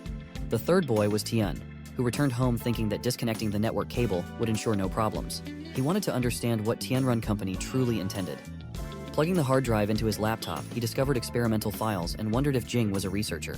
Opening the files, he found that despite numerous creatures dying as a result, Jing still believed fervently that the world would be better than before. Tien realized it wasn't a confidential document from Tien-run. He read about the radioactive food causing dramatic changes in the limbs and body shapes of beasts and humans. These changes weren't merely catastrophic. They brought about evolution. Jing believed they had taken the wrong evolutionary path, leading to premature deaths halfway through. He was determined to find the correct path, even at the cost of human lives, believing it would usher humanity into the next stage of civilization. In this future, humans wouldn't be separated due to terminal illnesses or born prematurely with congenital anomalies. They wouldn't be seen as burdens due to their lack of strength. They would possess strength rivaling tigers and leopards, living to be over 100 years old. Whether death or supreme glory awaited them at the end of the road, they would face it fearlessly. The scene shifts to Jing and Kui, who report no luck with their search. Jing speculates that the other party may have used some means to evade detection, or they might not have accessed the contents of the hard drive yet. The mother disk wasn't receiving any signals from the daughter disk at all. Kui asked if the information was important. Jing dismissed it, saying the hard drive was from the old days and difficult for outsiders to understand. Jing worried he couldn't turn back now. If his notes were discovered, they might realize he had come to the southern side for something real. Kui remarked to Jing that it seemed too coincidental they were attacked upon arriving in the southern side and identified the attacker as number 7. Jing replied that if number 7 truly wanted to take action against them, he wouldn't have sent such a rookie. The person had strong physical fitness but lacked refined skills. Ahead lay darkness, with an abyss behind them. There was no turning back. Meanwhile, Tien noted it was November 21st, 2025 in the Yanguang calendar. He pondered that Jing's ideas resonated with him, but the arrogance of sacrificing human lives troubled him. He wondered if they had already begun human experiments. Tien has a level 1 Bama Shan pig cub, a level 1 Windsor rabbit cub, and a level 1 Qingyan chicken cub. When he shows them to Han, she lights up and asks him where he got those cute little animals. Tien thinks she might not understand a complicated explanation, so he wonders how to explain it to her. Then he gets an idea. He tells her that he has a Doraemon treasure bag and can take out anything he wants from it. She gets really excited and asks if it's true. He assures her that it is. Tien then tells her to keep it a secret between them. She agrees. He is surprised at how quickly she understood. Then he sees Han holding the rabbit cub and playing with it. He tells her not to play around with their precious food and to put it back in the shed quickly. She is shocked to hear the rabbit is for food and begs him not to cook it because it's so cute and still so small. Chen tells her about the spicy rabbit meat. Then he talks about pork bacon burgers, Hainan chicken rice, grilled chicken legs, sautéed diced rabbit with pickled pepper, chicken pot, pork chop rice, spicy rabbit pot, and rice with pepper ginger rabbit. Han realizes she might have to become a vegetarian. She hesitates, but Tien tells her to be grateful for the hard-earned food and to eat everything without leaving any bite. He explains that forming relationships with the animals can be painful, so it's best to leave that to him. He extends his hand, and she gives the rabbit back, promising that from now on, she will eat everything without leaving a single bite. Tien is then congratulated because the plantation has produced a rare product, albino corn, so they need to harvest it as soon as possible. He wonders about this rare product and what it might be. Tien tells Han to go ahead and play while he checks out the cornfield. She agrees and leaves. Tien checks and discovers that the albino corn is a level 2 rare item, a single-use consumable. It is an extremely rare mutated product from anti-radiation corn, with a probability of 1 in 100,000. Its effect is to put the user into a state of rage, increasing strength, speed, and reflexes tenfold for 30 seconds. Tien thinks about how going on a rampage with 10 times the strength for 30 seconds is just like Popeye's spinach. He wonders if there's only one, or if there might be more rare products, so he searches several places. He gets disappointed, realizing that this kind of rare product is really hard to find and can only be produced when they are very lucky. When planting seeds, the system never mentions anything about special products. Tien thinks that finding the albino corn was a nice surprise. It seems necessary to do some intensive farming to increase their yield. Wouldn't that increase the chances of producing rare products from the corn? But then he realizes that this might be putting the cart before the horse. Increasing the amount planted would certainly increase the probability of producing rare products. However, it could also worsen the overall quality of the crops and might produce a large number of weak and dead plants. He decides that he has to farm honestly and not rely on shortcuts. What he needs most now are points, and rare products can be considered the icing on the cake. The scene shifts to Ren, who is resting and thinking about the thief who came to her home asking about Lian. She vows to track him down and cut him into pieces. She curses her security guards, calling them idiots for failing to capture a single man despite their numbers. The military and the police have no extra manpower to investigate, so if she wants to uncover the thief's identity, she can't use formal means. Ren remembers that she has one of his hairs, which got stuck on her clothes. It's too light to be hers, so it must belong to the thief who attacked her that night. She tries hard not to think of him, but she is determined to catch him somehow. Then she goes downstairs, telling Jing that she wants to talk to him. Jing, who is reading a book and having tea, looks up and asks if she is feeling better. She sits down, thanks him, and says that the massage techniques he taught her were really effective. She didn't feel any pain at all that day. She informs him that she has already secured a location for his research institute. It isn't far from the main area and used to be a factory. Due to sudden changes, it closed down and was sold to them at a very low price. Its location is excellent, quiet and remote, perfectly meeting Jing's requirements. Jing apologized and said that since she came to see him, he was sure there was something else she wanted to talk about. She agreed and admitted that it was a bit embarrassing. She thought Jing, being an expert in biological research, must be able to do DNA systematic comparisons. She asked if he could help her find a DNA match for a hair sample from the southern side. He replied that if she wanted to compare it to the entire southern side, it would be like finding a needle in a haystack. It would take a long time to compare around 100,000 samples, and just collecting the DNA samples from all those people would be a huge task. He then asked if the person was important. She replied that it wasn't that important, she just wanted to find the intruder who attacked her. But if it was too difficult, they could just leave it. Jing then said it wasn't hard, and he would surely help her with that. She thanked him and asked if she was troubling him. Jing was experimenting and found that the dilution of the injected reagent was 10%. After completing the injection, the experimental subject's muscle fibers appeared significantly thicker, with cellular activity increasing thousands of times. They created a monster with compound eyes, as the subject's genes had been contaminated by other organisms. The experimental subjects seemed to enter a violent state and broke free from their restraints. Experiment V, Virus B, the 34th, failed, causing glass to shatter and immediate destruction. In a dream, Jing recalled a past party where some boys were talking. One asked why Jing was left alone. The other boy, Jing's brother Jin, warned them not to speak ill of his brother, calling him a bastard. They planned to tease Jing by holding his face in water, deciding to hold him tightly until he drank it all, humiliating him. Jing's brother instructed the others holding him to be gentle and leave no marks, reminding them that despite being a bastard, Jing carried the surname Bai and had to live up to their father's expectations. Others agreed, and Jing, coughing and crying, asked his brother to leave him alone. They mocked Jing, angering his brother further. Jing woke up in bed, sweating, and pleaded not to be hurt, realizing it was just a dream. Nowadays, V-shaped viruses had become more stable, and Jing believed that once he could create the perfect mutant, he would be closer to surpassing his brother. The scene shifted to Tien's house, where Han was watching the news. The report stated that it had been 19 days since the world changed, and numerous mutated livestock carcasses, over 100 in number and of unknown origin, were found piled up in Nanchi town. The epidemic department had already disposed of the remains. Tien asked why she wasn't watching cartoons and if she had started watching the news. She replied that she was tired of being treated like a child and had been following the news, asserting that she couldn't always hide behind him. He told her that she could see people's evil thoughts, which was already helping him. She smiled and said she wanted to catch up quickly and help him more, as he was getting stronger, so Han needed to get stronger too. Tien thought he had been observing Han for a while and noticed she didn't tend to go berserk. The changes in her body shape seemed to be due to evolution from the anti-radiation products, which relieved him. He mentioned that he and Nan were going to continue digging the pond, so when Han got hungry, she could eat some snacks. An hour later, feeling a bit hungry, she noticed a small box on the table and wondered what it was. Opening it, she found Divine Gain Seeds Level 4. Tien had mentioned that he and Nan were growing the nuts. She showed Han that there were two, one for each of them. She tried one and fed the other to Han. Finding it bitter, she spat it out because it was hard to eat, needing to rinse her mouth. After eating it, Han felt very sleepy and unwell. At night, as everyone slept, Han barked a lot, waking Nan, who wondered what the sound was. Turning on the light, Nan saw that Han was vomiting blood and then turned, appearing mutated. She rushed to attack Nan. Nan managed to save him somehow and wondered what had happened to Han. She seemed so different from earlier. Nan thought she had truly turned into a wolf because of the mutation, but it seemed different from the usual cases. Seeing no immediate signs of further aggression, Nan tried to calm her down. He reassured her that he was her uncle, Nan. Han looked around, and Nan observed her actions. Nan asked if she was hungry and offered to bring some food for her. Han barked, startling Nan. Breaking through the window, Han jumped outside and then effortlessly scaled the high fence to escape. Nan was surprised by her agility. Tien arrived, asking what had happened. Nan explained that Han had suddenly gone wild and run outside. He didn't understand why Han had suddenly gone crazy, but she didn't resemble any other mutant animal he had seen, and she seemed to recognize him. Tien was shocked and confused to hear this. Han joined them, calling out to both of them. She realized that Han was gone and woke up to find her missing from beside her bed. She asked what they were doing outside. Tien reassured her not to worry, suggesting that Han might have been bored from staying home for so long and might return after running around a bit. He encouraged her to go back to sleep, assuring her everything would be okay. Han refused, noting that Han never left her side when she slept, and asked what Uncle Nan meant by getting crazy. Tien noticed her bare feet and lifted her up, expressing concern. She explained her worry about Han potentially becoming like Bai as well. Tien advised her not to overthink it and asked if Han had eaten anything unusual recently. Han replied that they usually ate farm food and also had some of Tien's box with the growing nuts in the afternoon.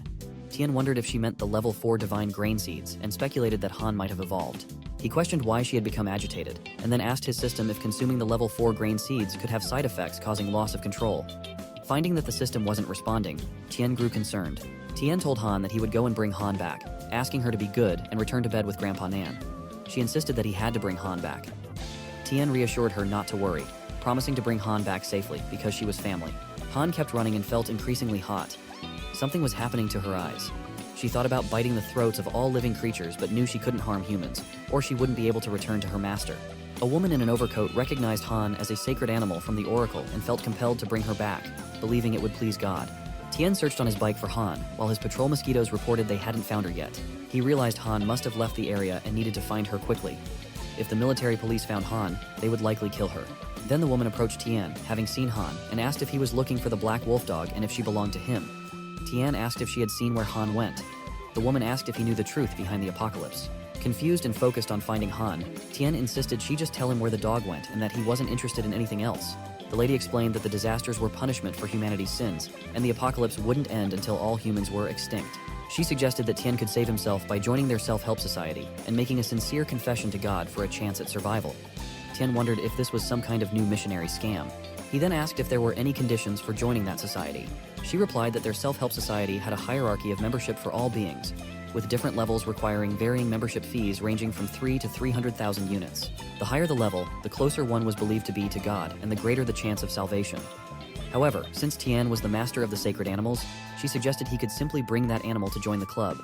Tien retorted that she should study more about brainwashing and deception before trying to deceive people. Offended, she asked how he dared to disrespect God. Tien shrugged it off, stating he had no time to entertain her, and questioned if salvation could be achieved through piety, asserting that it was up to individuals to save themselves. With that, he walked away. As Tien left, she commented that those who didn't believe in God would suffer eternal damnation in hell, considering him the lowest of the low. Hei was reminded of the past when Tien was standing on the side of the road, smoking next to Hai's car. Suddenly, he heard a noise and went to investigate, finding a dog lying there with blood around it. Tien thought it might have been hit by a car while crossing the road. Nearby, he saw a very cute and small dog next to the dead one. Tien picked up the small dog and couldn't believe it was still alive. It seemed the dead dog was the small one's mother and had been dead for a few days, yet the small dog was surprisingly resilient. He took the adorable puppy in his hand and remarked that there were many people who had lost their parents, just like this puppy. Hei interrupted his thoughts as the puppy bit a man's leg, causing the man to scream. Some men were nearby with equipment.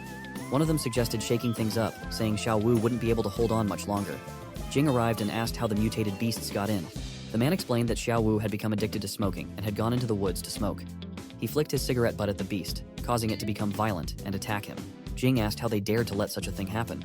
The man replied that the beast wasn't hiding in the bushes, and Xiao Wu hadn't noticed it until later. They had already contacted the military police to handle the situation.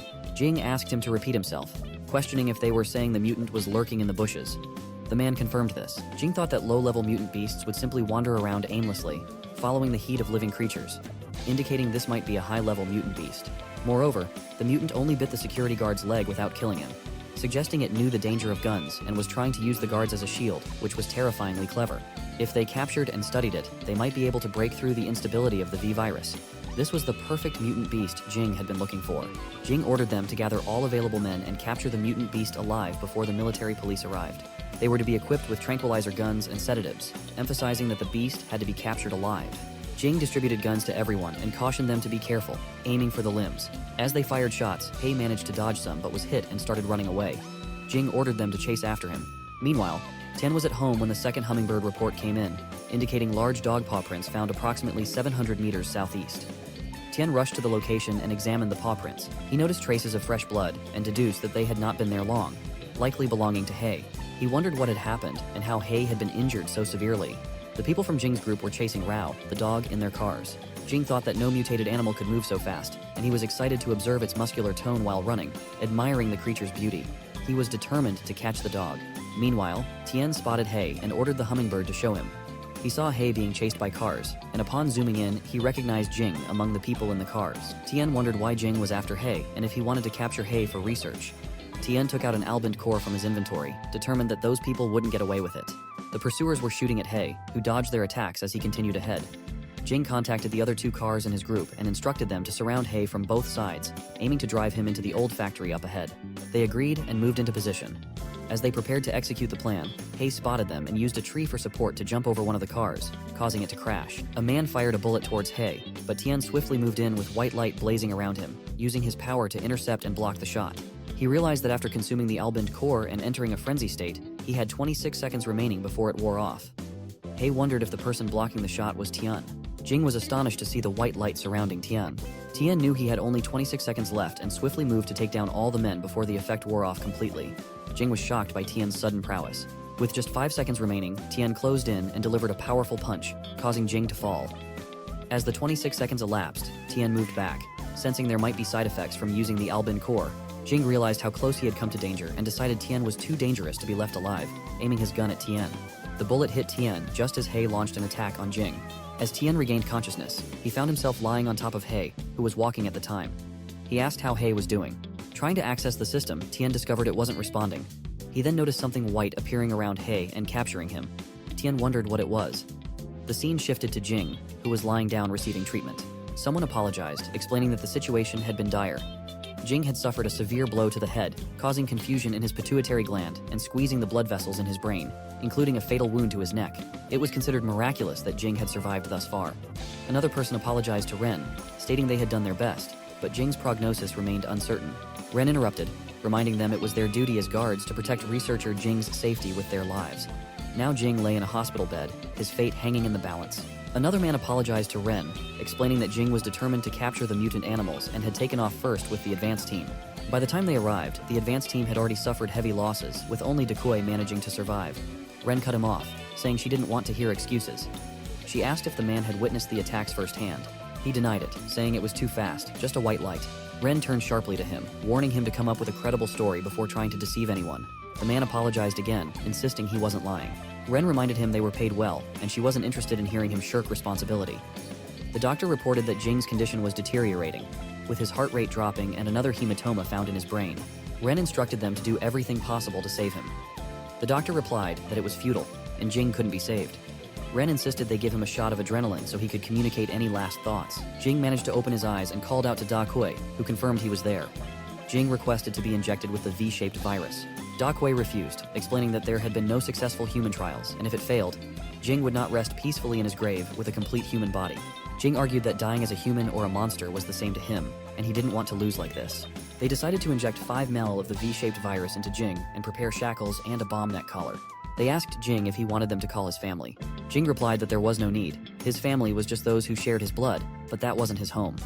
He instructed them to proceed. As the doctors injected the V-shaped virus into him, Jing screamed loudly, his body convulsing. Ren was surprised by the intensity of his reaction, while Da Kui remained silent, hoping for the best. The scene shifted to Tien, where He was encased in the white substance that suddenly broke apart. He evolved into a half-man and emerged outside. Tien wonders where He is. He taps Tien on the shoulder. The scene shifts to Han and Nan. Nan tells Han to go to bed and not wait for Tien. He mentions that He couldn't have gone far, and Tien will bring him back soon. It would be bad if she caught a cold in such cold weather. She replied that she wouldn't catch a cold because she was healthy and would wait for Tien to come back. She asks Grandpa Nan to hold her hand because it was warm. As he holds it, he finds it really warm and is amazed at how much a person's health can improve by eating food from the farm. She tells him she's an evolved superwoman. Nan takes her to sit on his lap, saying he'll accompany her while they wait for Tien. As they wait, morning comes, and they both fall asleep sitting like that. Han hears a sound, rushes outside, calls for Tien, and asks if he found He. She then sees He carrying Tien and asks him what happened to Tien. Tien replied that he had brought He back. Nan arrived and was surprised by this. Then Tien helped He put on normal human clothes. As Han looked at He from all sides, she commented that He had changed a lot. The fur was so thick, but He still had the familiar blue color. He lifted her to sit on his shoulder, thinking Han was still so naughty. Tien learned that He was a Czech wolf dog with human genes, genetically evolved with potentially unlimited data improvement. Tien understood that He had lost control previously due to atavistic genes, causing him to go berserk, which is why he had escaped to avoid hurting them. Integrating human genetics could have occurred during that time. As Tien was injured, Nan brought the medicine box. Tien asked to sterilize the knife and then dig out the bullet. Nan gave it to him and asked if Tien was going to dig it out directly and what if it got infected. Tien told him to just leave everything. Tien dug out the bullet and considered retrieving ancient-grade medicinal carrots. He produced a carrot in his hand, shocking Nan with its sudden appearance. Tien ate it, and Nan wondered if it was a miracle cure. The wound on Tien's shoulder healed and his broken bone restored, leaving only pain behind. Tien thought about how genetic cells in all living creatures constantly replace and divide on the plateau. Old cells die, and new ones replace them to sustain life. During this process of division and replication, cells are mostly stable and faithfully replicate all elements of the old cell. However, under certain conditions, stability may be disrupted, and a new generation of cells may suddenly appear at a site, replacing the original generation. This is known as a genetic mutation. Genetic mutations are categorized into 2 outcomes. The first being beneficial development, like Tien, Han, and He, which allows their bodies to gain new and advantageous functions in addition to their original functions. Tien considered this as evolution. The second outcome was bad development, like many mutated animals in the world currently. They have terrifyingly strong limbs and great strength, but their genes contain fatal flaws. Even if they are lucky enough to regain their senses, they won't live long. That's just the harsh reality of survival. The scene shifts to Jing waking up and wondering if he survived. Others said it was a miracle, as no human had ever remained conscious after being injected with the V virus. Jing's survival at that time meant their experiment would move to the next stage, and he was congratulated for it. Jing explained that it wasn't simple. Even though he survived, it didn't mean that the V-shaped virus mutated him perfectly. His mutation still failed, and while he had greater strength and speed compared to normal, his body structure was still altered for the worse. At most, he had 7 days to live if he couldn't find a perfectly mutated creature and obtain its DNA by the second day. He was still facing death. Tien prepared himself, his upper body ribs forming a protective structure on his back. Dakwei arrived and informed them that a detective from the Southern Military Police Bureau was present. He questioned whether it would be appropriate for them to investigate the intruder and alert the military. Jing responded by stating his proficiency in boxing, Muay Thai, Sambo, grappling, Sanshou, and several other deadly martial arts. He also possessed a 65-kilo Golden Dragon badge from the Federal Sanshou Association. His reflexes and physical fitness were more than 2.8 times that of an average adult. In other words, he could already be considered one of the strongest people in the world, and there were few who could defeat him head-on. However, the person who attacked him couldn't be considered human at all. His power source was similar to that of the perfect mutant wolf dog, indicating he might also be a perfect mutant. Perhaps their perfect mutations originated from the same source, which could explain why he came to rescue the wolf dog. That person's movements reminded Jing of the other guy from before. Dakwei asked if Jing suspected that those two were the same person, but wondered if it was wise to reveal their hard-earned research results. Jing replied that he knew what he was doing. The V virus hadn't allowed him to achieve perfect evolution yet, but if that information could lead him to the perfect mutant, he could afford to take the risk. After all, he didn't have much time left. He then went to meet Detective Yuan and apologized for keeping her waiting, hoping his appearance didn't frighten her. She reassured him it didn't, and asked if what he had to tell the military would be of interest to her. He excused himself and unbuttoned his shirt to reveal the changes in his body, explaining he was in a state that would normally be impossible to survive. The additional bone spurs continued to grow as his body developed, and if his heart were pierced, that would be the end for him. Time was running out. And in exchange, he expected her full assistance in finding that person as soon as possible. She agreed, expressing pleasure in working with them. The scene shifts to Tien sitting on his farm, where he purchased 19 divine-level powerful seeds. He considered the level 4 divine-level powerful seed category, such as the cherry tomato. Its soil requirements included fertile, high-quality land, with daily irrigation using pure water. The growth cycle spanned 18 days with a survival rate of 18%.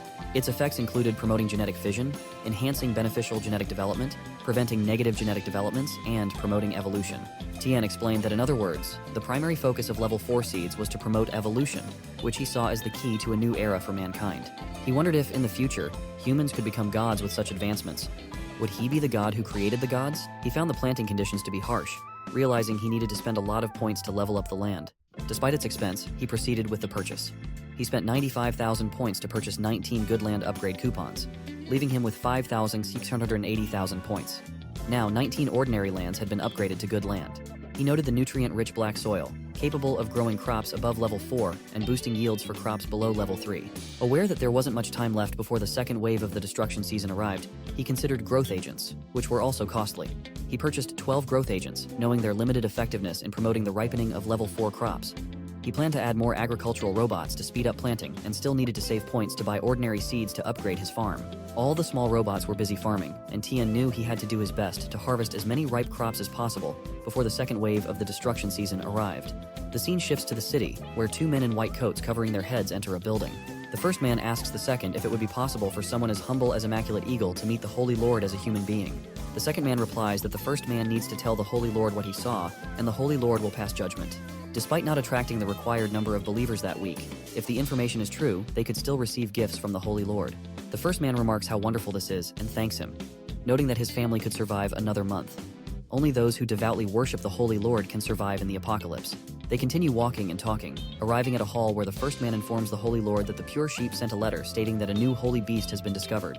They notice two individuals already present in the hall, one of whom asks the man in the coat to elaborate on the news. He then clapped and said that it was good, and it would make the Holy Lord even more powerful. The man in the coat congratulated the Holy Lord, saying that with the nourishment of the new holy beast, the Holy Lord would soon complete his emergence. He asked if he could inspect the recent arrivals. The man next to him agreed, mentioning that the Holy Lord had grown tired of eating small desserts, and all they needed to do was bring back the sacred beast and sacrifice it to the Holy Lord after his emergence. Behind them, a voice from a hooded figure spoke, saying he wanted something. A man replied that he understood and thanked the Lord for his kindness. The figure insisted again that he wanted to eat the wolf cubs. The scene shifts to Tien, who was watching the news. A lady anchor reports breaking news of a train accident on a mountain highway in the southern suburbs. A private car plunged about 100 meters down a cliff on a mountain road bend, rolled over, and exploded. Yang verified that there were 3 people in the car, 2 adults and a child. Local firefighters arrived at the scene. The 2 adults were found dead in the car, but the child was discovered hanging from a tree branch near the incident site. Miraculously, she survived and had been taken to a local hospital for treatment. Tien was cutting vegetables and felt deeply saddened for the child. He commented on how unfair it was for someone so young to suffer the loss of both parents. Then, Tien wondered what time it was. He thought about his parents, who had said they would be home by 3 p.m. It was getting late, and he wondered why they hadn't returned yet. He called them, but found that their phone numbers were off. As he prepared the food, he kept trying to call, but their phones remained off. The scene then shifts to his car, where a fire breaks out and firefighters struggle to contain it, awaiting additional fire trucks. They discover the child, Han, unconscious while hanging from a tree. They quickly rescue her, mindful of her young age and a slight fracture, handling her gently as they transport her to the hospital for treatment. At the hospital, they wonder if Han has spoken yet. Being so young, she likely doesn't remember the incident clearly and may have been traumatized. One nurse speculates about her family, while another mentions checking with the local authorities and discovering that Han was an orphan adopted just 2 days ago. Another nurse expresses surprise, questioning if her adoptive parents were among the deceased and remarking on the unfortunate circumstances. A colleague suggests halting the discussion, noting irregularities in the adoption process and the informal nature of the orphanage from which Han was taken without proper procedures. One nurse asked another if the police had notified the deceased's family. The second nurse replied affirmatively, stating that the family had been informed and would soon arrive. Yuan arrived and asked where the morgue was located. The nurse inquired if she had come to claim the bodies. Yuan, accompanied by Tien, requested the nurse to guide them. The nurse agreed and led them to view the 2 deceased bodies. Yuan asked Tien to accept her condolences. He clarified that they weren't his parents, and there must have been a mistake because only the 2 of them had gone out. He questioned where the child had come from. Yuan apologized, expressing understanding of his feelings and suggesting a DNA test to confirm. Tien agreed, stating that his parents must have simply disappeared. Yuan asked him to wait outside until the results were available. While Tien waited outside, Han approached and apologized, feeling responsible because if she hadn't sought help from her aunt when the dean hit her, her uncle and aunt wouldn't have taken her in, and none of this would have happened. Tien hugged her and reassured her that it wasn't her fault.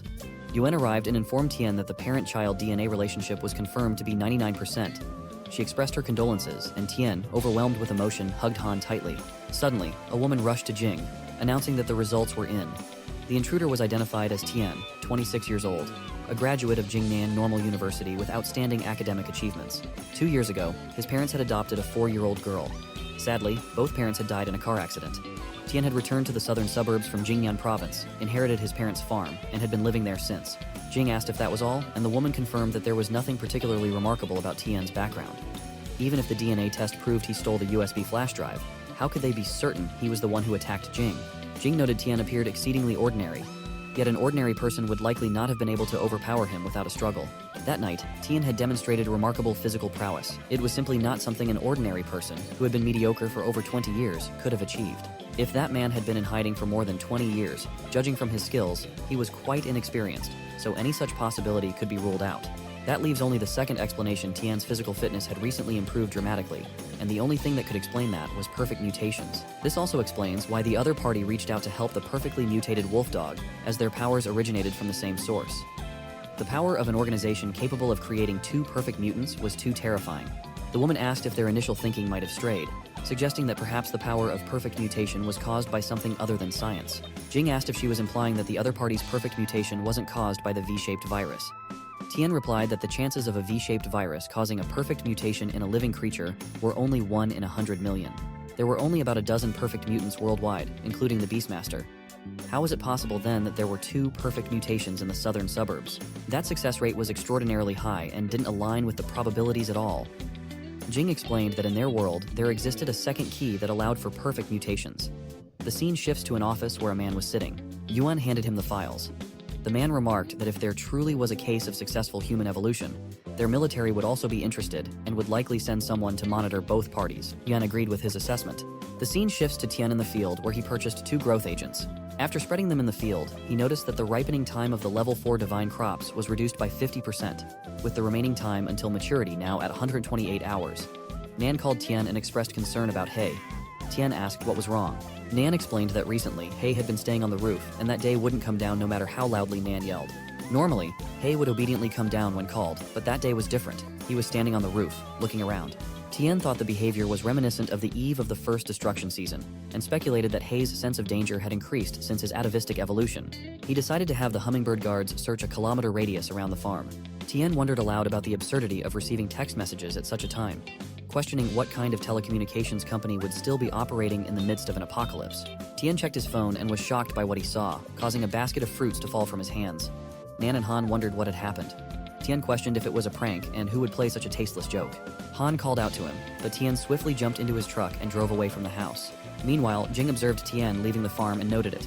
Da Kuai, who was monitoring the screens, commented that using a high-end spy plane like the UBTWZ's stealth drone to watch over a farm seemed excessive. They continued monitoring the farm, and Jing instructed Da Kuai to focus on a specific area. Da Kuai asked what he was looking at. Jing explained they were miniature unmanned reconnaissance drones. He found it surprising that such micro-devices were present on a rundown farm. Jing also pointed out that the farm's crops could thrive in toxic soils, which Da Kuai acknowledged. Jing continued, noting that globally, except for soil-free plants, all others contained the V-shaped virus. He emphasized the seriousness of accidental ingestion. Yet not only were the crops on that farm unaffected, they seemed meticulously nurtured. There was an unusual atmosphere about the place, and it was difficult to ascertain if heavy weaponry was present. Jing, mindful of his previous serious injury from Tien, proceeded cautiously, assessing Tien's strength. Da Kuai still viewed the location as just a farm, but Jing considered it akin to a military base. He had meticulously mapped out the farm's layout and planned to use microwave shock weapons to disable any potential threats. Believing Tien wasn't present, Jing anticipated the presence of a perfect mutant beast, increasing their chances of capturing it alive. He ordered the team to move out.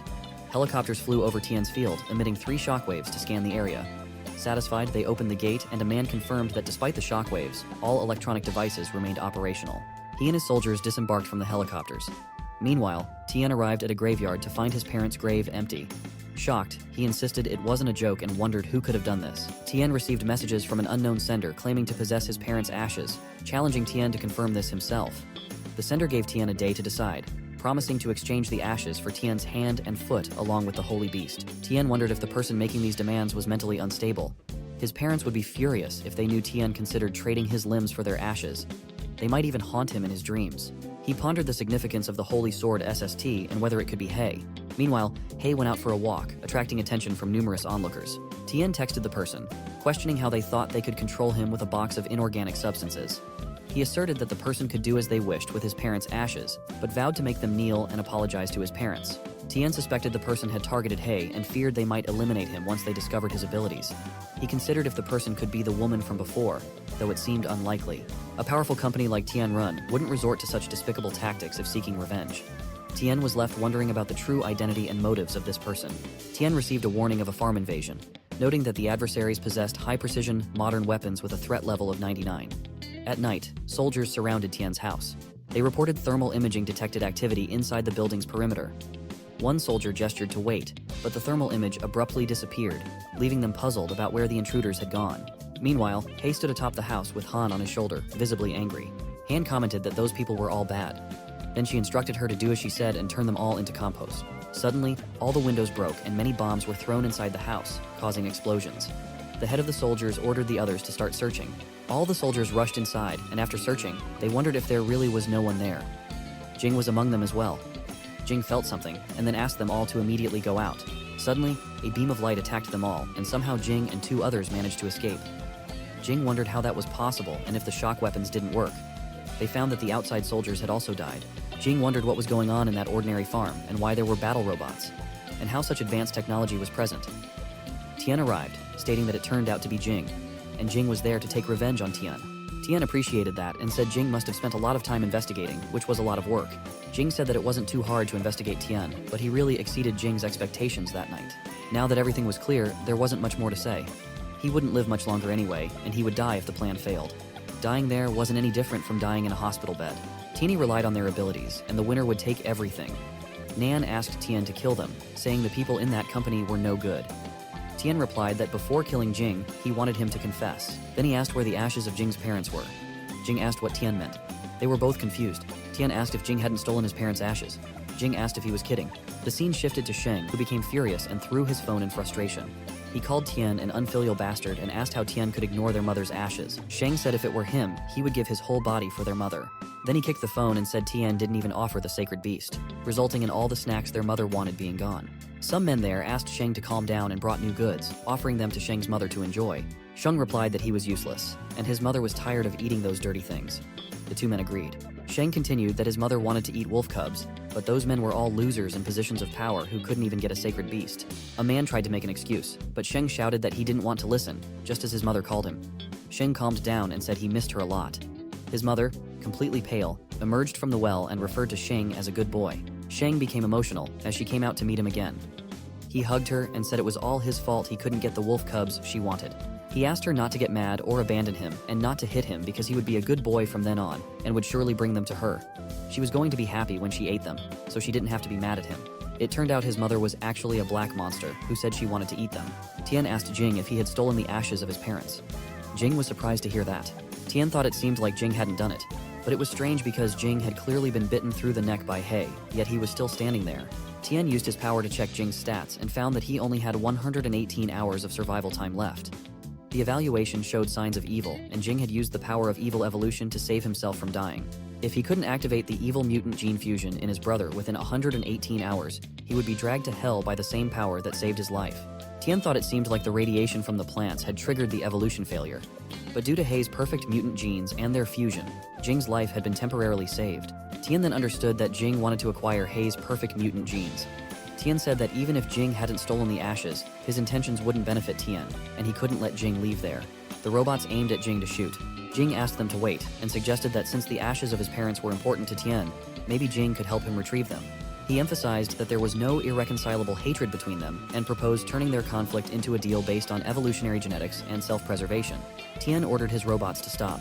Jing suggested they could exchange resources. Tien asked if Jing could help him find the ashes. Jing replied that he had a vast network of connections, resources, and technology. If Tien wanted to find someone in the southern side, it would be much faster with Jing's assistance than if Tien did it alone.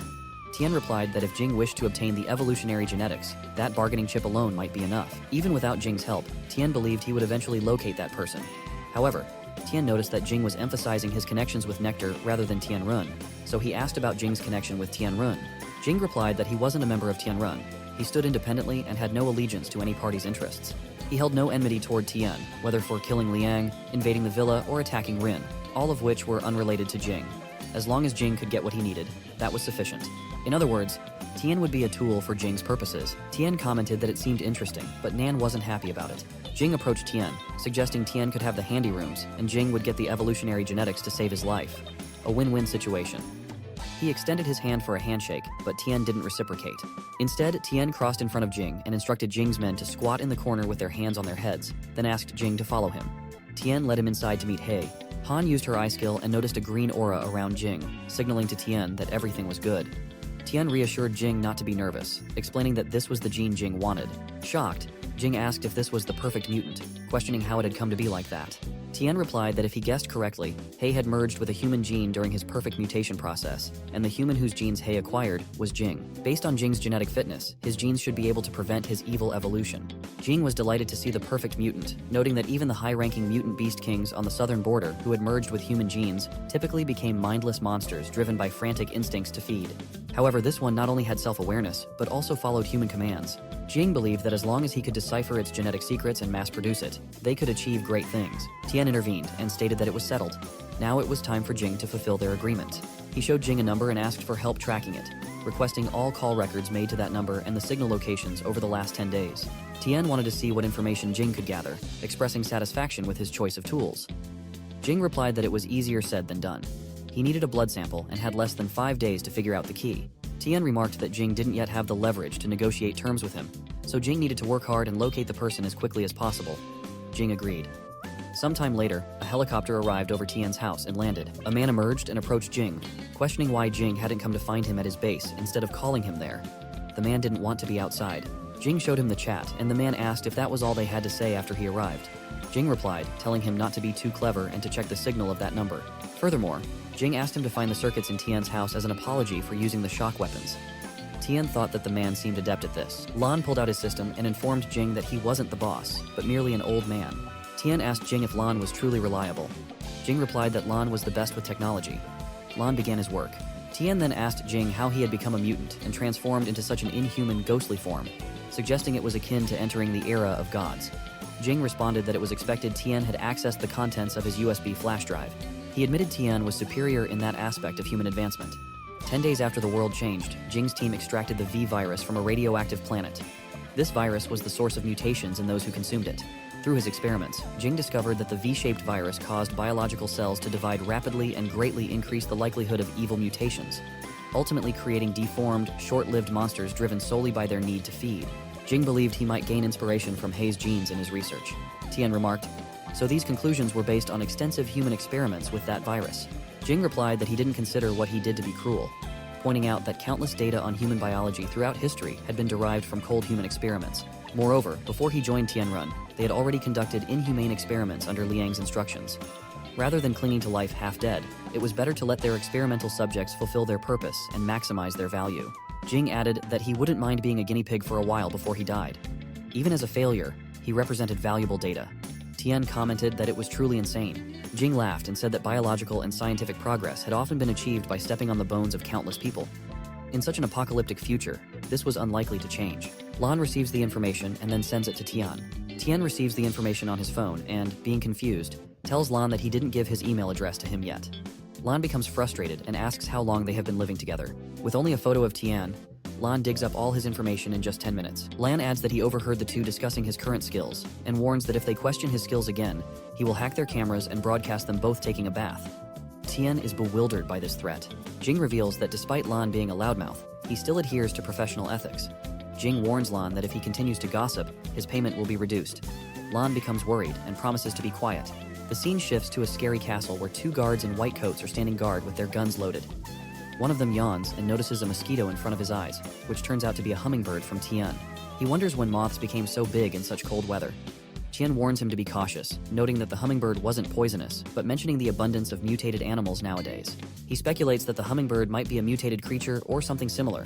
Just as Tien's hummingbird spy strikes one man on the head, the other guard is shocked and bewildered by the sudden attack. Then Tien takes a shot, rendering both men unconscious with shots to their foreheads. Tien positions himself on the roof of the building, the one responsible for incapacitating them both. From the rooftop, Tien peers inside and observes many people wearing identical attire. One among them declares that the Holy Lord, the true God who created the universe and everything in it, deserves thanks for granting them her will, power, and love. They believe she has bestowed upon them the fruit of hope for reincarnation into immortal bodies. He calls for the commencement of the reincarnation ceremony in the name of their god, Serket. Opening a box containing something significant, the man instructs two kneeling men to partake of it. He explains that next, they must water the fruit with nectar from the sacrifice to ensure its growth, hastening the completion of their reincarnation process. They revealed the body of a dead woman, and the two men began eating it. Tien felt disgust and shot one of them dead.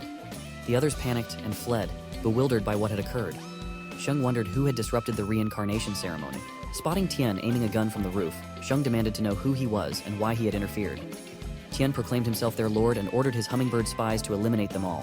One person urged others to protect the Holy Lord, but no one listened, focused on saving themselves amidst the slow slaughter. As the Guardians were killed, they realized their situation was dire, and someone urged the Holy Lord to flee. Tien descended, expressing disbelief that they were not thieves, but rather despicable scum worse than animals. Sheng asked if Tien was Tien, to which Tien confirmed and demanded Sheng bring his parents' ashes, promising a swift death in return. Seeing a dark entity emerge from a dead person's mouth, Sheng warned Tien that killing him would prevent Tien from locating the ashes. Tien warned against provocation. The dark entity took on a frightening human form, prompting Sheng to suggest they distract it with nonsense until they could escape. Slowly, the creature transformed into monstrous forms, roaring as more appeared, each with wings. Tien drew his gun, calling the monsters ugly and disgusting, but found his bullets had no effect against their tough bodies. As they rushed to attack him, he dodged and opened the doors of his warehouse, hoping to find a variety of lethal weapons. He considered a bazooka or something similar, but realized he didn't have enough points to purchase them, having spent them on seeds just the day before. Summoning his hummingbird warriors, Tien watched as they attacked the monsters, only to find their firepower unable to penetrate the creature's thick skin. He reflected that while he had expected ordinary thugs exploiting the apocalypse for profit and evil, he hadn't anticipated they would possess such bizarre monsters. He resolved to bring out a few of his heavy combat warriors. Tien found a hiding spot while Sheng called out to him, questioning his sanity. Tien realized he was in a tough situation without any albino corn left, and ordinary weapons were ineffective against the monsters. Contemplating blasting their eyeballs to buy time, Tien saw the monsters closing in. As they attacked, Tien barely dodged their lightning-fast strikes, realizing their speed was impressive. Suddenly, a massive explosion rocked the area, throwing Tien off balance. The scene shifts to Yuan in her office.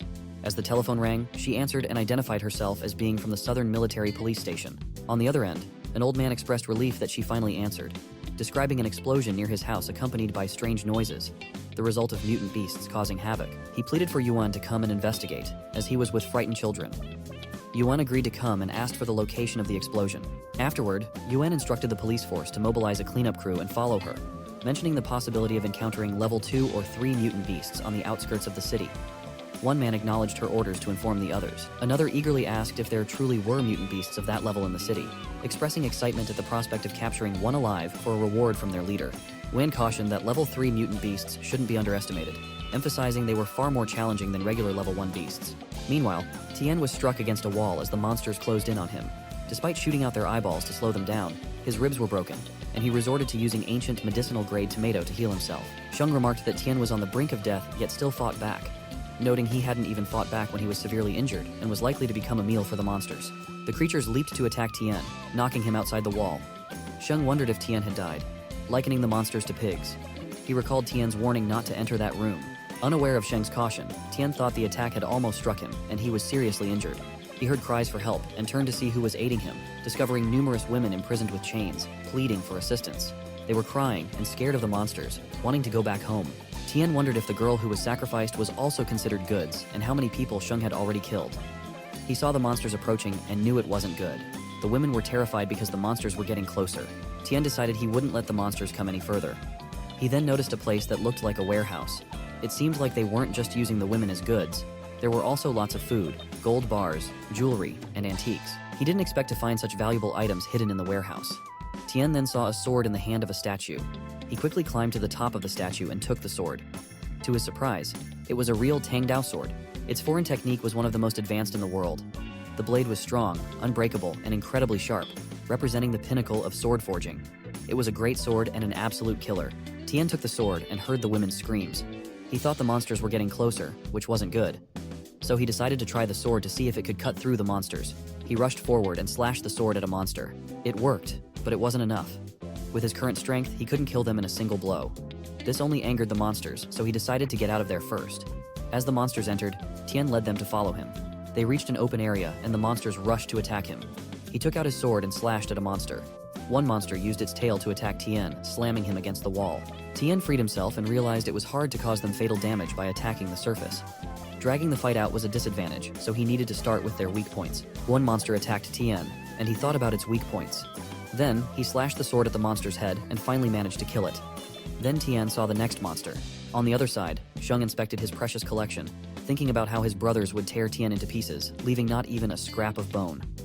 Just then, Tien arrived and pointed his sword at Sheng. Sheng said it was all over, wondering how it was possible. The outer shell of the working ants was impenetrable to bullets, and he couldn't believe Tien had killed them. Sheng warned that if Tien messed with his superiors, they wouldn't let him go. Tien replied that if he could kill monsters, he wasn't afraid of Sheng's superiors. Saying go to hell, Tien prepared to slash Sheng with his sword. But then, someone yelled for him to stop. Tien saw Yuan arrive with a gun and asked him to put his sword down. Sheng acted innocent, pleading for help and claiming that Tien was trying to kill him, urging the police to shoot Tien. Tien insisted that the police should point the gun at Sheng, not him. Yuan asked what he meant, and Tien told her to look around. She saw women tied in chains, looking terrified.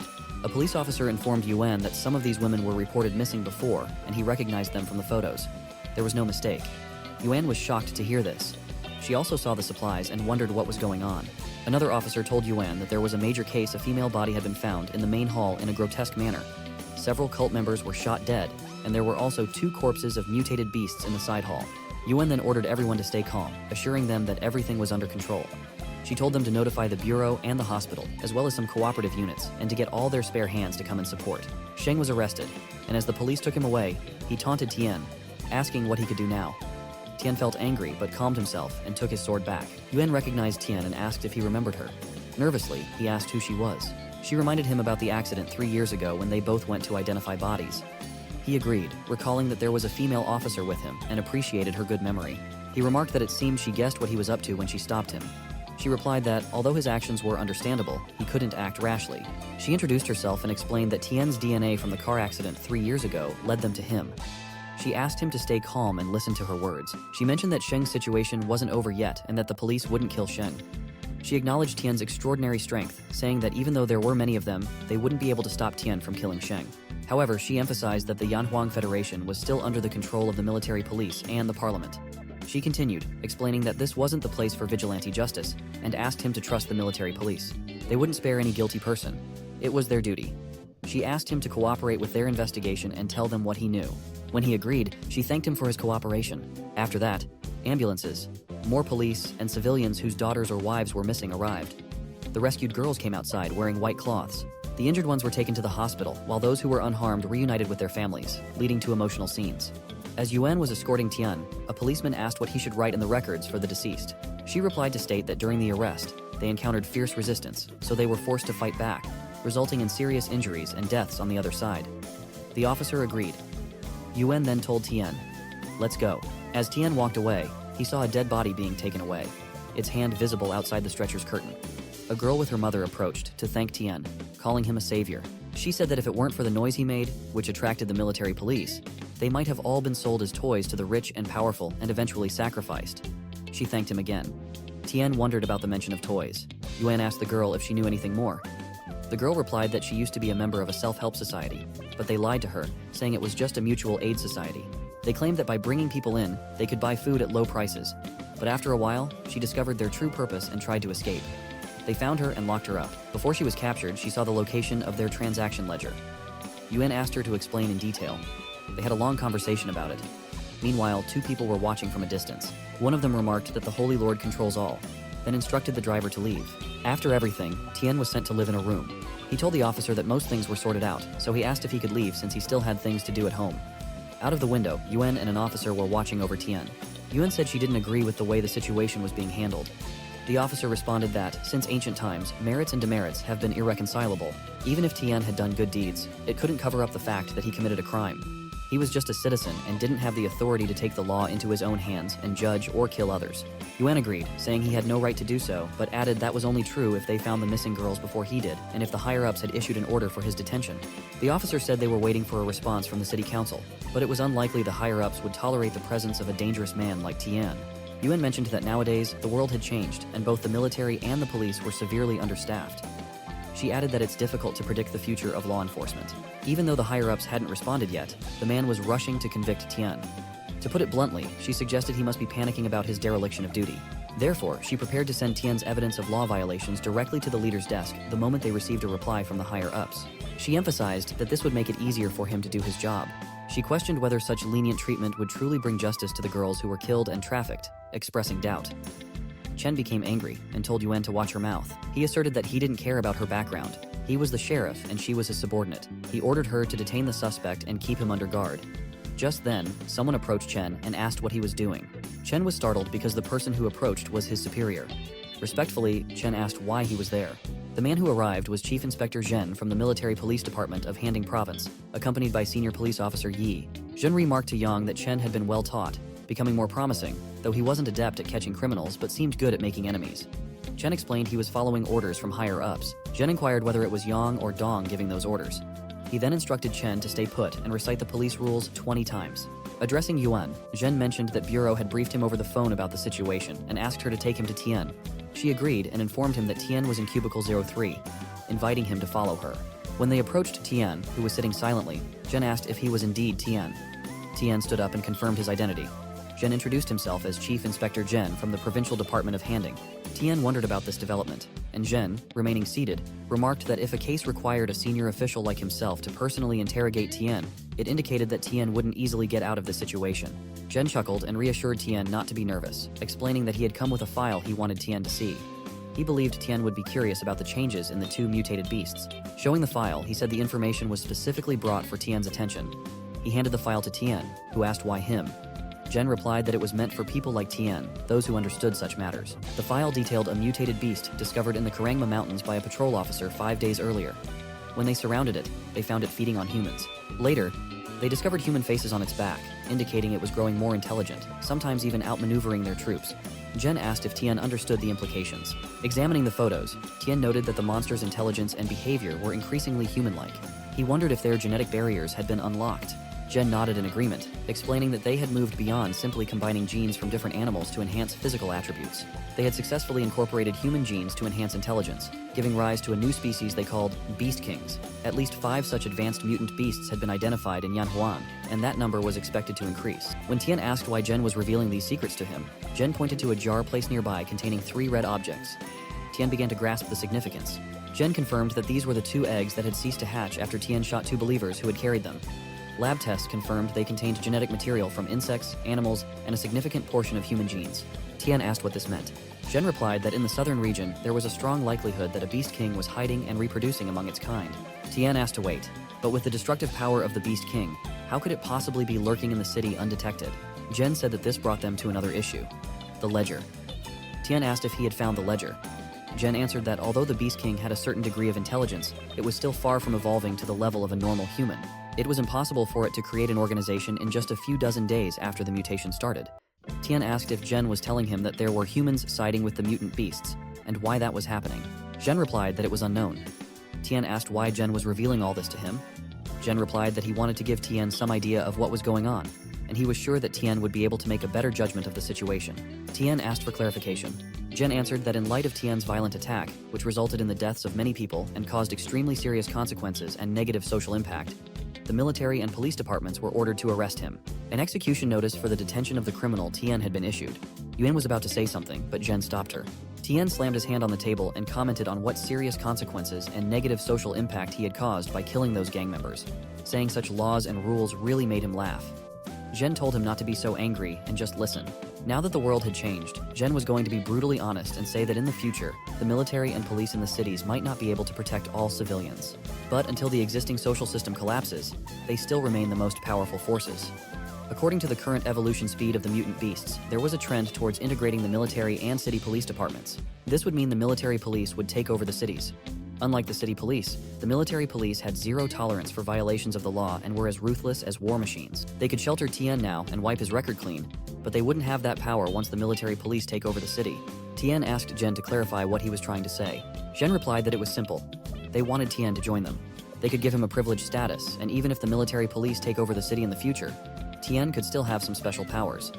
Tien asked if Jen wanted him to join the military police. Jen explained that having an official status wouldn't be a bad thing for him. It would ensure the protection of him and his family. Tien said he needed some time to think about it. Yuan suggested returning Tien's sword to him and stated that they wanted his answer by the morning of the day after tomorrow. Yuan added that if Tien agreed, he should fill out the form, and if he didn't, she would bring the enforcement team to find him the day after tomorrow. Tien asked how someone could say such cold words. She handed him the letter and the sword, saying there was no point in flattering her. But if he joined the military police, none of this would be a problem. Tien said he would surely give his answer by the day after tomorrow. Tien then saw some men passing by him with a policeman, so he asked Yuan if those people were involved in the buying and selling recorded in the ledger. Tien felt like their faces were familiar and wondered if they were members of the Southern City Council. As one of the men turned to look at Tien, he realized the inspector was telling the truth. These weren't just some rich and famous people, they were members of the parliament. Tien didn't expect that even they were involved and wondered if they were only engaged in buying and selling, or if they were already standing against mankind. Tien returned home and checked on the level 4 Divine Gain cherry tomato. He asked Han if she would help him if he became a military policeman. She agreed. He told her that in that case, he wouldn't be able to be with her as much, and she might cry when she was alone at night. She replied that she hoped he wouldn't give up on what he wanted to do because of her. She reminded him that 3 years ago, he gave up his job and came back to run the farm, and she felt she had been dragging him down. He replied that she didn't do anything wrong. He made that choice on his own. As he moved his hand over her head, she said she didn't want to be protected by him all the time and wanted to grow up fast as well. She continued that no matter what choice he made, she would surely support him. She had Hay and Grandpa Nan to take care of her as well, so she wouldn't be afraid. He commented that she had really grown up and that he would now leave her in charge of spreading the growth potion on the Divine Gain cherry tomatoes, adding jokingly that there should be no slacking off to watch cartoons. The scene shifts to the prison, where a man approached Sheng's cell. Sheng kept smiling the entire time. The man passed a small seed-like object into Sheng's cell. Sheng picked it up and ate it. The scene shifts to Tien, where they take blood from Hay and give it to Lan. Tien said that it was as he promised. Lan asked if this was the perfect mutant beast, noting that unlike the Beast Kings, this one didn't have huge changes in its limbs and vital signs, and didn't look that powerful. Tien replied that there were many directions to perfect mutation. The mutation of the existing Beast Kings might not be in the right direction. The right path to perfect mutation could involve increased strength, a change in physical form, or an increase in intelligence. The process of mutation varied, so it was naturally impossible for it to be exactly the same every time. Lan agreed with Tien's words and added that he had the wrong impression initially. Each organism had a different genetic makeup, so the same perfect mutant gene might produce different results in different organisms. Then Tien asked how Jing was doing. Lan replied that Tien had destroyed a cult, and Jing was in jail for a while. If Tien hadn't given that blood sample, Lan was afraid his boss's grave would be filled with grass. The scene shifts to Jing, where surgeons were examining his body and found that the bone spurs grew back in less than 30 minutes after being removed. Currently, they were growing even faster, making surgery impossible. Lan arrived with the blood sample. Jing sat up and commented that it was great. He asked the doctors to analyze the sample immediately, noting that he only had 24 hours left. Upon analysis, a surgeon reported changes in the arrangement of the 20th pair of chromosomes. According to the blood cell analysis, the density of the skeleton was more than 10 times that of ordinary dogs, and it contained 79 chromosomes, one more than the average dog. Jing realized that Tien had unlocked the genetic code. The surgeon explained that the extra chromosome would greatly increase its size, strength, speed, and bone density. Another surgeon added that the extra chromosome could almost be called divine, and that these were the genes of a perfect mutant, not the genetically messed up ones in their monsters created by the V-shaped virus. The first surgeon noted that although the success rate wasn't high, they would try to replicate it. Jing ordered them to get ready to replicate the process. The scene shifts to Tien, where he checked on the level 4 Divine Gain Cherry Tomato, which had entered the ripening stage. Now, Tien would be able to observe its effects. As he examined it, he thought about the potential impact of a divine gain fruit in its ripening stage. Tien realized that the evolution path after consuming a level 4 fruit involved awakening the genetic memory of the bloodline genes, enhancing the original data of the body, and acquiring the ancient talents of the race with an activation probability of 80%. He noted the different types of potential enhancements. Intelligent brain type was the human body could affect electromagnetic fields, allowing abilities such as hypnotism, mind reading, and controlling electric machinery with an activation probability of 4%. Divine type was the human body could develop foreign abilities such as immortality, wings, and extreme speed, with an activation probability of 4%. Ancient divine type was this included abilities like controlling weather, water, fire, and other substances, with an activation probability of 0.4%. Tien was amazed at the possibilities and began to consider the implications of these abilities. Tien thought that the intelligent brain type and the divine type were already tempting enough, but the probability of atavistic evolution was too high. If he were to evolve into the most useless of all, the atavistic type, it would be a big loss. He decided to ask the system for advice. Tien wondered if he could reset his evolution if he ate a level 4 fruit and evolved into the atavistic type. He discovered that the host could continue to eat level 4 fruits, and if other types of evolution were activated afterward, the host could choose to keep one evolution type. In other words, as long as he had enough divine gain fruits, he would eventually be able to evolve into the ancient divine type. The scene shifts to Zhen, who asked Yuan if Tien had agreed. She replied that Tien contacted her and said he would send the application form the next day. Zhen was happy to hear that and said that his trip to the southern side wasn't in vain. She asked if he was leaving. He replied that his superiors had already urged him enough, and he was planning to go back after finishing the cult case. He had only come to the southern side because he had been specially appointed by the Ministry of National Security to be in charge of recruiting special talents. Yuan commented that they had arrested Congressman Li and Guo for more than 10 hours, but the political department hadn't taken any action, and she felt that something was wrong. Zhen asked if there had been any movement from Wang's side. She agreed and asked Zhen to stay on the southern side for a few more days as she felt uneasy. The next morning, Tien was coming out of his entrance gate to submit the application form. As he stepped outside, he noticed a dead body hanging from a nearby tree. At first, he wondered who the girl was, and upon closer inspection, he realized it was the girl who had revealed Sheng's plans when Tien saved the girls. Shocked, Tien rushed towards her. A lawyer representing Congressman Li and Guo met with Zhen and stated that he had been commissioned by the Southern Side Council specifically to handle the case concerning the detention of the two congressmen, Li and Guo, by the military police department. Just as Zhen received a call from someone, the lawyer asked him to pick it up. Zhen picked up the call and was shocked to hear something. The scene shifts to the hospital where the mother of the deceased girl was crying, wondering how this happened. Tien sat by her side, feeling sorry for the woman. The lawyer was with Li and Guo there, mentioning that they must have suffered. The woman continued crying, and as she glanced towards Li and Guo, the lawyer assured them that he would take care of their case so they wouldn't feel pressured. Smiling, Li asked what kind of pressure they could feel. The woman approached Li, calling out to him. He turned and asked who she was. The woman explained that her daughter had spoken about Li when she returned, before her death, and had implicated Li in some business. She rushed at him, accusing him of taking her father's life and threatening to kill him. Li kicked her, causing her to fall, telling her not to touch him. Yuan approached the woman to ask if she was all right, then told Li not to go too far, reminding him that they were in a military police station and questioning how he dared to use violence there. The lawyer intervened, praising Yuan as a fine person and stating that it was the woman who had attempted to attack them, with Li and Guo merely defending themselves. Li remarked that it wasn't very polite. The lawyer asked the woman to mind her language, noting that Congressman Li and Guo had already been released on bail and should no longer be called prisoners. Yuan was shocked to hear this. The lawyer urged the woman to calm down, pointing out that she had attacked the congressman for no reason and could be held accountable. Yuan protested that it was impossible and questioned how they could have been released. The lawyer responded that he would issue a warning to Yuan, as she had attempted to arrest a member of parliament. He cited physical evidence, documentary evidence, witness statements, victim statements, criminal investigation reports, the defendant's statements and defenses, expert opinions, examinations, inspections, identifications, investigations, and laboratory records. He continued, adding that there were also audiovisual materials and electronic data, emphasizing that nothing less than this evidence would convict a congressman. Tien listened silently to it all. Yuan asserted that they had apprehended the ringleader and a testimony was only a matter of time. The lawyer replied that unfortunately, the maximum detention period of 24 hours had elapsed, and he would now be taking the men away. Walking away with disdain, he commented that she was exerting herself to manage the case, but he hoped that in the future, she would be able to distinguish correctly between criminals and law-abiding citizens to prevent similar incidents.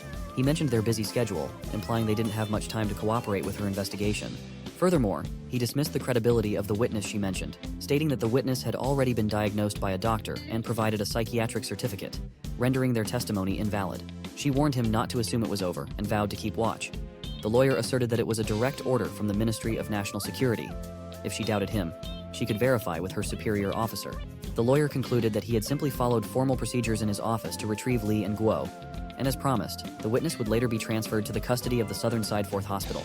Yuan was shocked to hear this. Just then, the lawyer noticed Tien looking at him, and he felt a chill down his spine. The three of them got into the car and drove off. Meanwhile, the woman cried, lamenting that her daughter had been right. They couldn't do anything to those people.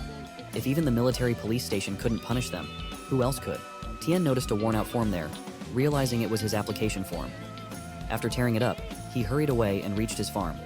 There, he found that the level 4 Divine Gain cherry tomatoes were ripe and needed to be harvested immediately. He gathered them all, totaling 2.5 kilos. After eating some, he sensed that the 47th evolutionary chromosome had activated within him, completing a successful evolution. This was an atavistic evolution type, enhancing his ability to hard-avoid awakening skills and doubling his basic attributes. The scene shifts to the lawyer's car where he tells Li and Guo that they had managed to contain the situation. Given that only a few people knew about the matter, he assured them that with proper follow-up, the impact on them would not be too severe.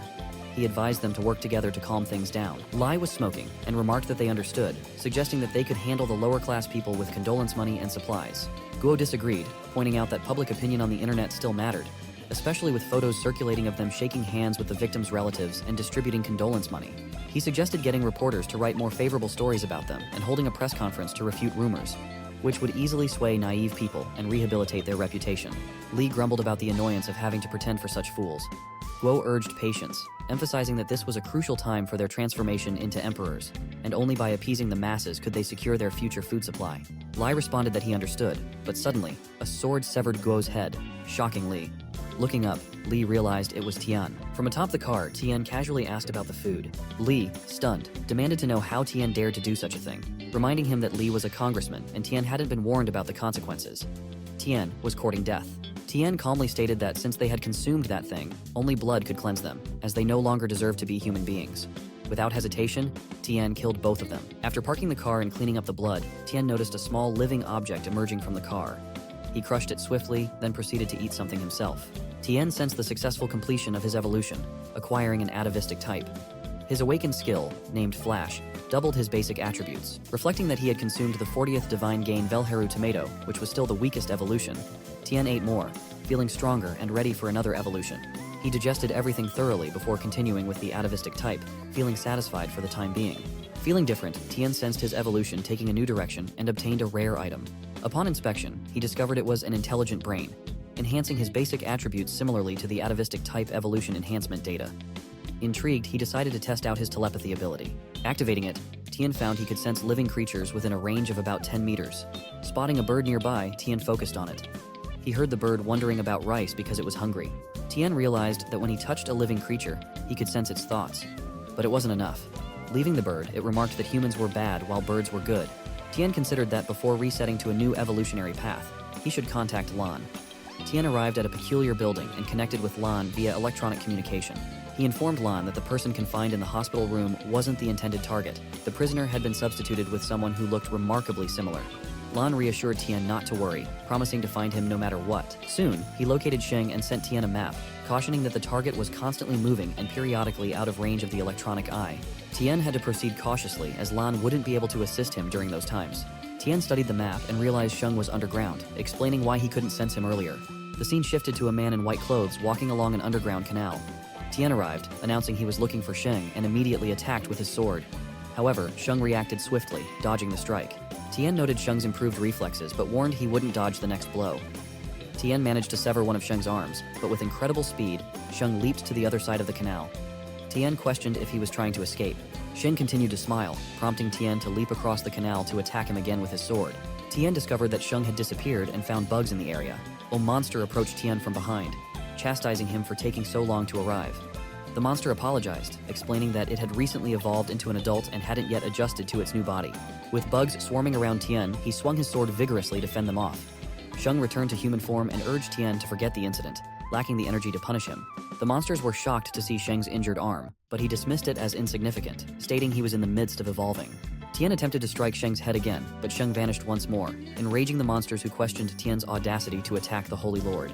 Sheng reappeared behind the monster, advising better control, while the bugs continued to swarm around him. The monster apologized, admitting its current lack of skill. Sheng ordered it to kill Tien. The monster agreed and approached Tien, promising Sheng that he would return to fetch him once he finished. Sheng insisted they forget it and leave Tien alive, needing to recharge after completing his evolution. The monster faced Tien directly. Tien charged at the monster, declaring his disdain for those who boast about themselves. Meanwhile, Sheng returned and had to return to his mother, deciding to pupate there, covering himself in white clothes. Tien battled the monster fiercely. The monster acknowledged Tien's difficulty, pondering how an ordinary human could possess powers similar to its own. Tien's appearance didn't suggest evolution, and the monster wondered why Tien could evade its attacks, as if predicting its moves. Tien thought he was toying with the monster to read its movements. As long as he focused, Tien knew every move the monster made. Tien asked if the monster knew him. The monster replied affirmatively, but noted Tien didn't recognize his opponent. The monster intended to give Tien a gift, admiring Tien's resilience and the beautiful scene of a girl hanging from a tree. Just then, he grabbed Tien's sword. Tien insisted the bugs should be flushed down the drain. The monster asked Tien if he knew who he was dealing with, dismissing him as just a mere human. Tien retaliated against the monster, triggering memories of a scene where Wang knelt before Sheng. Sheng told Wang not to settle for being a minor mare, challenging him to work with Sheng instead. Sheng promised to grant Wang an immortal body and elevate him beyond ordinary humans. Wang eagerly agreed, stating he would do anything for eternal life. Sheng placed something in Wang's mouth, emphasizing the need for worship from believers, particularly young and lively women, as sustenance. Wang accepted, pledging to offer tribute to the Lord. The monster reflected that it wasn't wrong to seek strength in a post-apocalyptic world to survive, where the ecosystem favored the strong and deemed the weak as prey. He believed those lowlifes deserved to perish, acknowledging that helping him evolve would provide them sustenance for his ascension. The monster asked Tien what he had done to him. Tien thought delving into someone's mind was exhausting. He then opened his inventory and consumed an ancient, high-grade medicinal carrot, fully restoring his stamina. He told the monster that he had figured out his identity and hadn't expected Mayor Wang to be such a coward afraid of death. Curious, the monster asked how Tien knew Wang's real identity. Tien replied that he had read the monster's memories, filled with arrogance and extreme self-interest. The monster questioned how this was possible and speculated if Tien was an evolved human. He admitted he had never heard of an evolved human with such abilities in the southern region. According to the Holy Lord, evolution required consuming the fruits of hope. Tien asked if the monster meant those slimy, disgusting bug eggs, asserting that Sheng didn't need such a repulsive method for evolution. It was more like parasitism than true evolution. Perplexed, the monster asked what Tien meant. Tien explained that he had seen in the monster's consciousness how the bug's consciousness competed with him for control of his body. It was evident from the monster's subconscious that it was prepared to undergo evil evolution, and it was only a matter of time before Wang's consciousness disintegrated. Tien asked how long Wang's personality could endure before becoming a mindless monster. The monster warned Tien not to liken him to lowly ants, stating that the egg he consumed was second only to the prince's. Even if his consciousness could no longer dominate the body, he had become a superior being, shedding the fragile and useless human form. Tien wondered about the prince and speculated whether Sheng had consumed a higher-level egg. Nearby, he noticed a living body. Concerned, another monster suddenly attacked him. Tien marveled at how quickly it had hatched. Tien's hand is severed by the attack, causing him to fall into the canal. Wang congratulates Sheng on the birth of the prince. Sheng is angered that Wang couldn't kill a human and now has to do it himself. Wang denies this, saying that Tien was a Samsung evolver. Sheng, the monster, remarks that there really was a survivor on the southern side. Wang agrees, saying he wasn't good enough for that.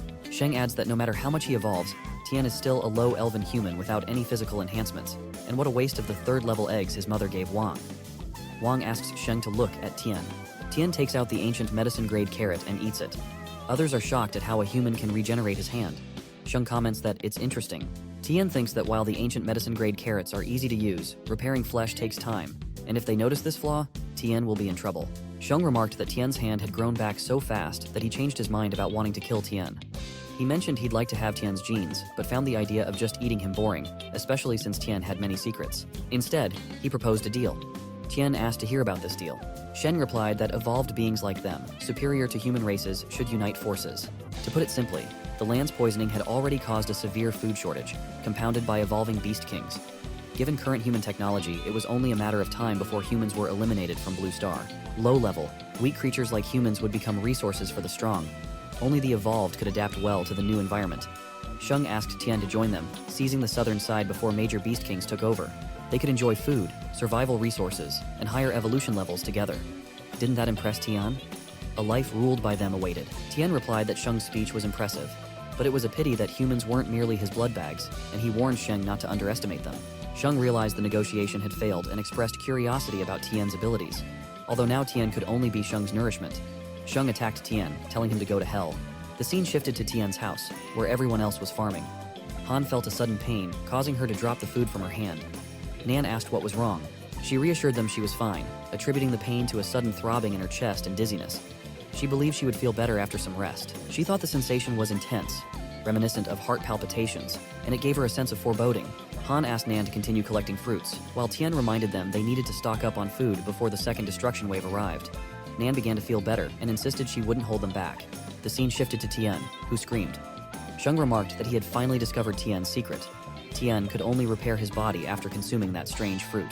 Given this, Sheng decided not to let Tien eat it, leaving Tien with both hands restrained. Sheng pointed out that it was now 2 against 1, yet Tien still posed a significant threat to his own kind. Uncertain of what to do next, Sheng admitted he couldn't bring himself to kill Tien. Meanwhile, Wang floated in the canal, injured by Tien. Sheng expressed growing curiosity about Tien's fruits. Ignoring Wang's pleas for help, Sheng offered Tien a deal. If Tien revealed his secret, Sheng would consider granting him a quick death. Just as Tien's small hummingbirds arrived to attack Sheng wondered why there were still more. Tien seemed relentless, pulling out all his cards. The firepower of the tiny creatures was useless against Sheng's hard armor. They were mere stray bullets that could be more dangerous if they hit their own side. Tien knew this, but it wasn't his purpose. Sheng remarked that the mosquitoes were noisy and wondered if they were supposed to tickle him. Tien struck Sheng's sword with a hummingbird, then swung his sword at Sheng. Sheng was surprised, and Tien noted that while the hard armor was troublesome, the joints were vulnerable. He landed a solid slash on Sheng, causing Sheng to scream loudly and injure his legs. Tien moved back, realizing he couldn't continue like this. He needed to improve.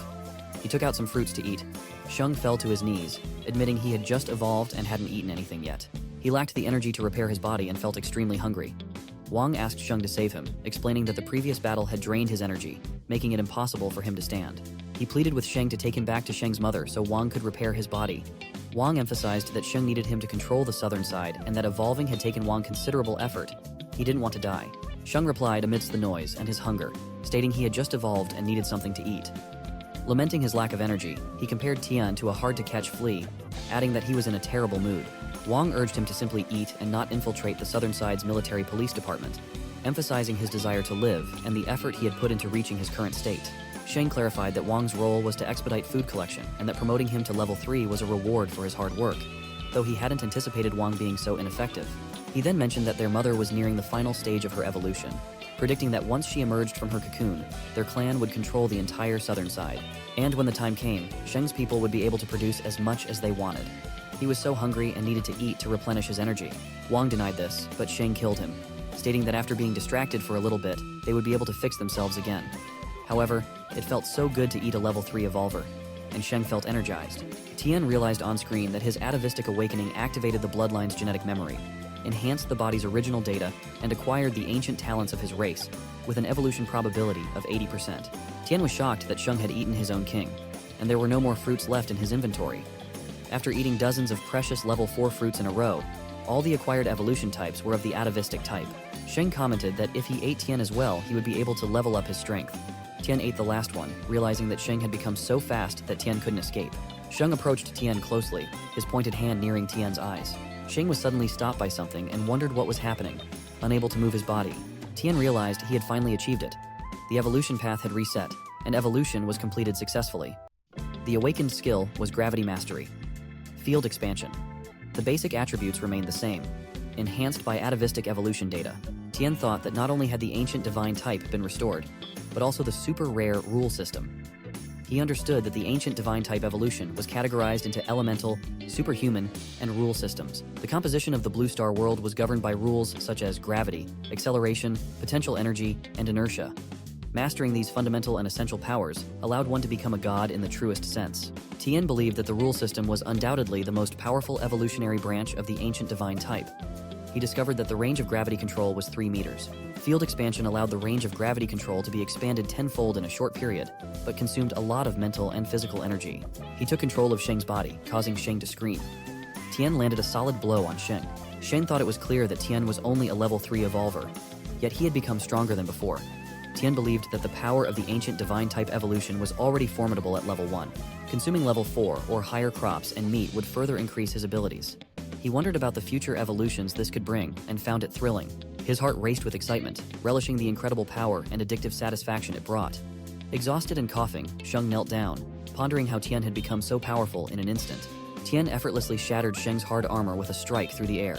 Realizing he couldn't continue like this, Sheng decided to escape.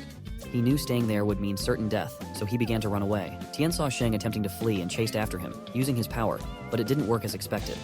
Tien realized he still lacked sufficient control over gravity. As Tien advanced, he found that Sheng had managed to escape, leaving a trail of blue blood behind him as he fled. Running, Sheng reached a giant hole where his mother was hatching. He apologized to her, admitting he hadn't lived up to her expectations and had failed, feeling deeply disappointed. Suddenly, there was a blast from the direction Tien had come.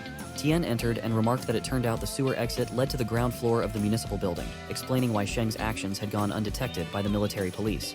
Wang had found a good hiding place for Sheng. Tien mused ironically that Sheng had never expected to die at the hands of the religious cult he personally worshipped. A lingering ghost of irony. Sheng reflected on his time with his mother as the floor began to shake.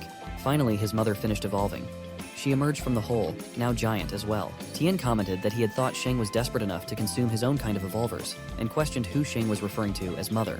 Sheng became angry and asked Tien who he was calling Likantahi. Despite his mother being the most loving in the world, she had a bad temper. She often beat him, refused to give him food, called him a fool, and if he didn't get first place in an exam, she would slap him and make him kneel. However, when they were surrounded by a group of mutant ants, she was the one who saved him while he ran away, feeling like a coward for leaving his mother. Tien thought Sheng was in good shape, but found him quite strange. Sheng told Tien he wouldn't allow him to say anything more and spoke rudely. Sheng told his mother that he was a bit hungry and low on energy, asking her to save him. After all, a newly evolved BDIT would still be weak. She agreed and said they could both stay together.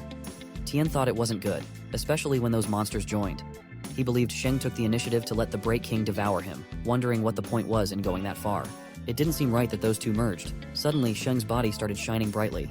The scene shifts to the research lab, where they were thrilled about successfully replicating the divine gene, which was a significant achievement. One of them immediately suggested informing Jing to inject it into his body. Suddenly, one man noticed the table shaking vigorously and wondered if something strange was happening. Another replied that he didn't feel anything unusual. The first man insisted they check the shaking equipment, but another dismissed it, stating Jing's life was more important. Meanwhile, a reporter was broadcasting that an abnormal seismic event had been detected at the municipal building, suspected to be caused by a high-level mutant beast. Military and police forces from the southern side surrounded the area, with helicopters circling overhead. Yuan was among them in one of the helicopters. Suddenly, a blast erupted from a building, revealing a level 8 beast king, a massive ant queen, wreaking havoc. Yuan was shocked to witness this, and questioned how such a powerful beast could appear in the city. The reporter enthusiastically commented on the spectacle, anticipating it would make a sensational headline. Amidst the chaos, Tien shouted loudly, asking Yuan how he had arrived there. The reporter and cameraman were momentarily stunned. The reporter admitted he was so excited that he accidentally yelled out, revealing they were from the Southern Side Daily Journal. Yuan sharply questioned if they had lost their minds, demanding to know who gave them permission to fly there, emphasizing the danger and ordering them to retreat. The reporter defended himself, stating as a journalist he couldn't miss such a big story. Yuan pointed out that high-level beast kings typically appeared only in frontier and remote areas, not in the southern side. The reporter was elated at witnessing the high-level beast king firsthand and being the first to cover such a story. Soon, they noticed something suspicious around the beast king and instructed the cameraman to zoom in on the blue light moving near it.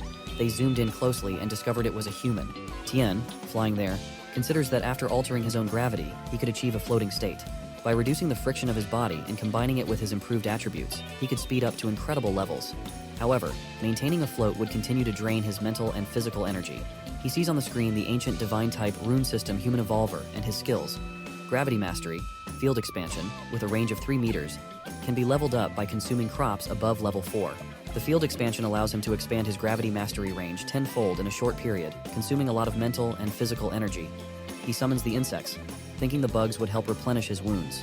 At that rate, he cannot kill all the bugs, and moreover, the gravity mastery attack range is too small to cause any lethal damage to the Beast King.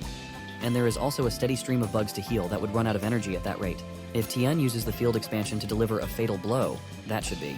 But then he realized something and abandoned that plan, fearing that using the field expansion would leave him at his lowest point of mental and physical strength. If it didn't kill the Beast King with a single blow, falling into a coma would likely result in his death. He was struck by the Beast King and knew this was a serious problem. Several blasts landed close to him, but Tien managed to dodge them. Yuan called out to Tien, promising cover fire and instructing him to target the core of the Beast King. Destroying its brain would halt its recovery. Tien considered her words carefully. Tien noted that the core of the Beast King was typically near its brain, the hardest part of its armor.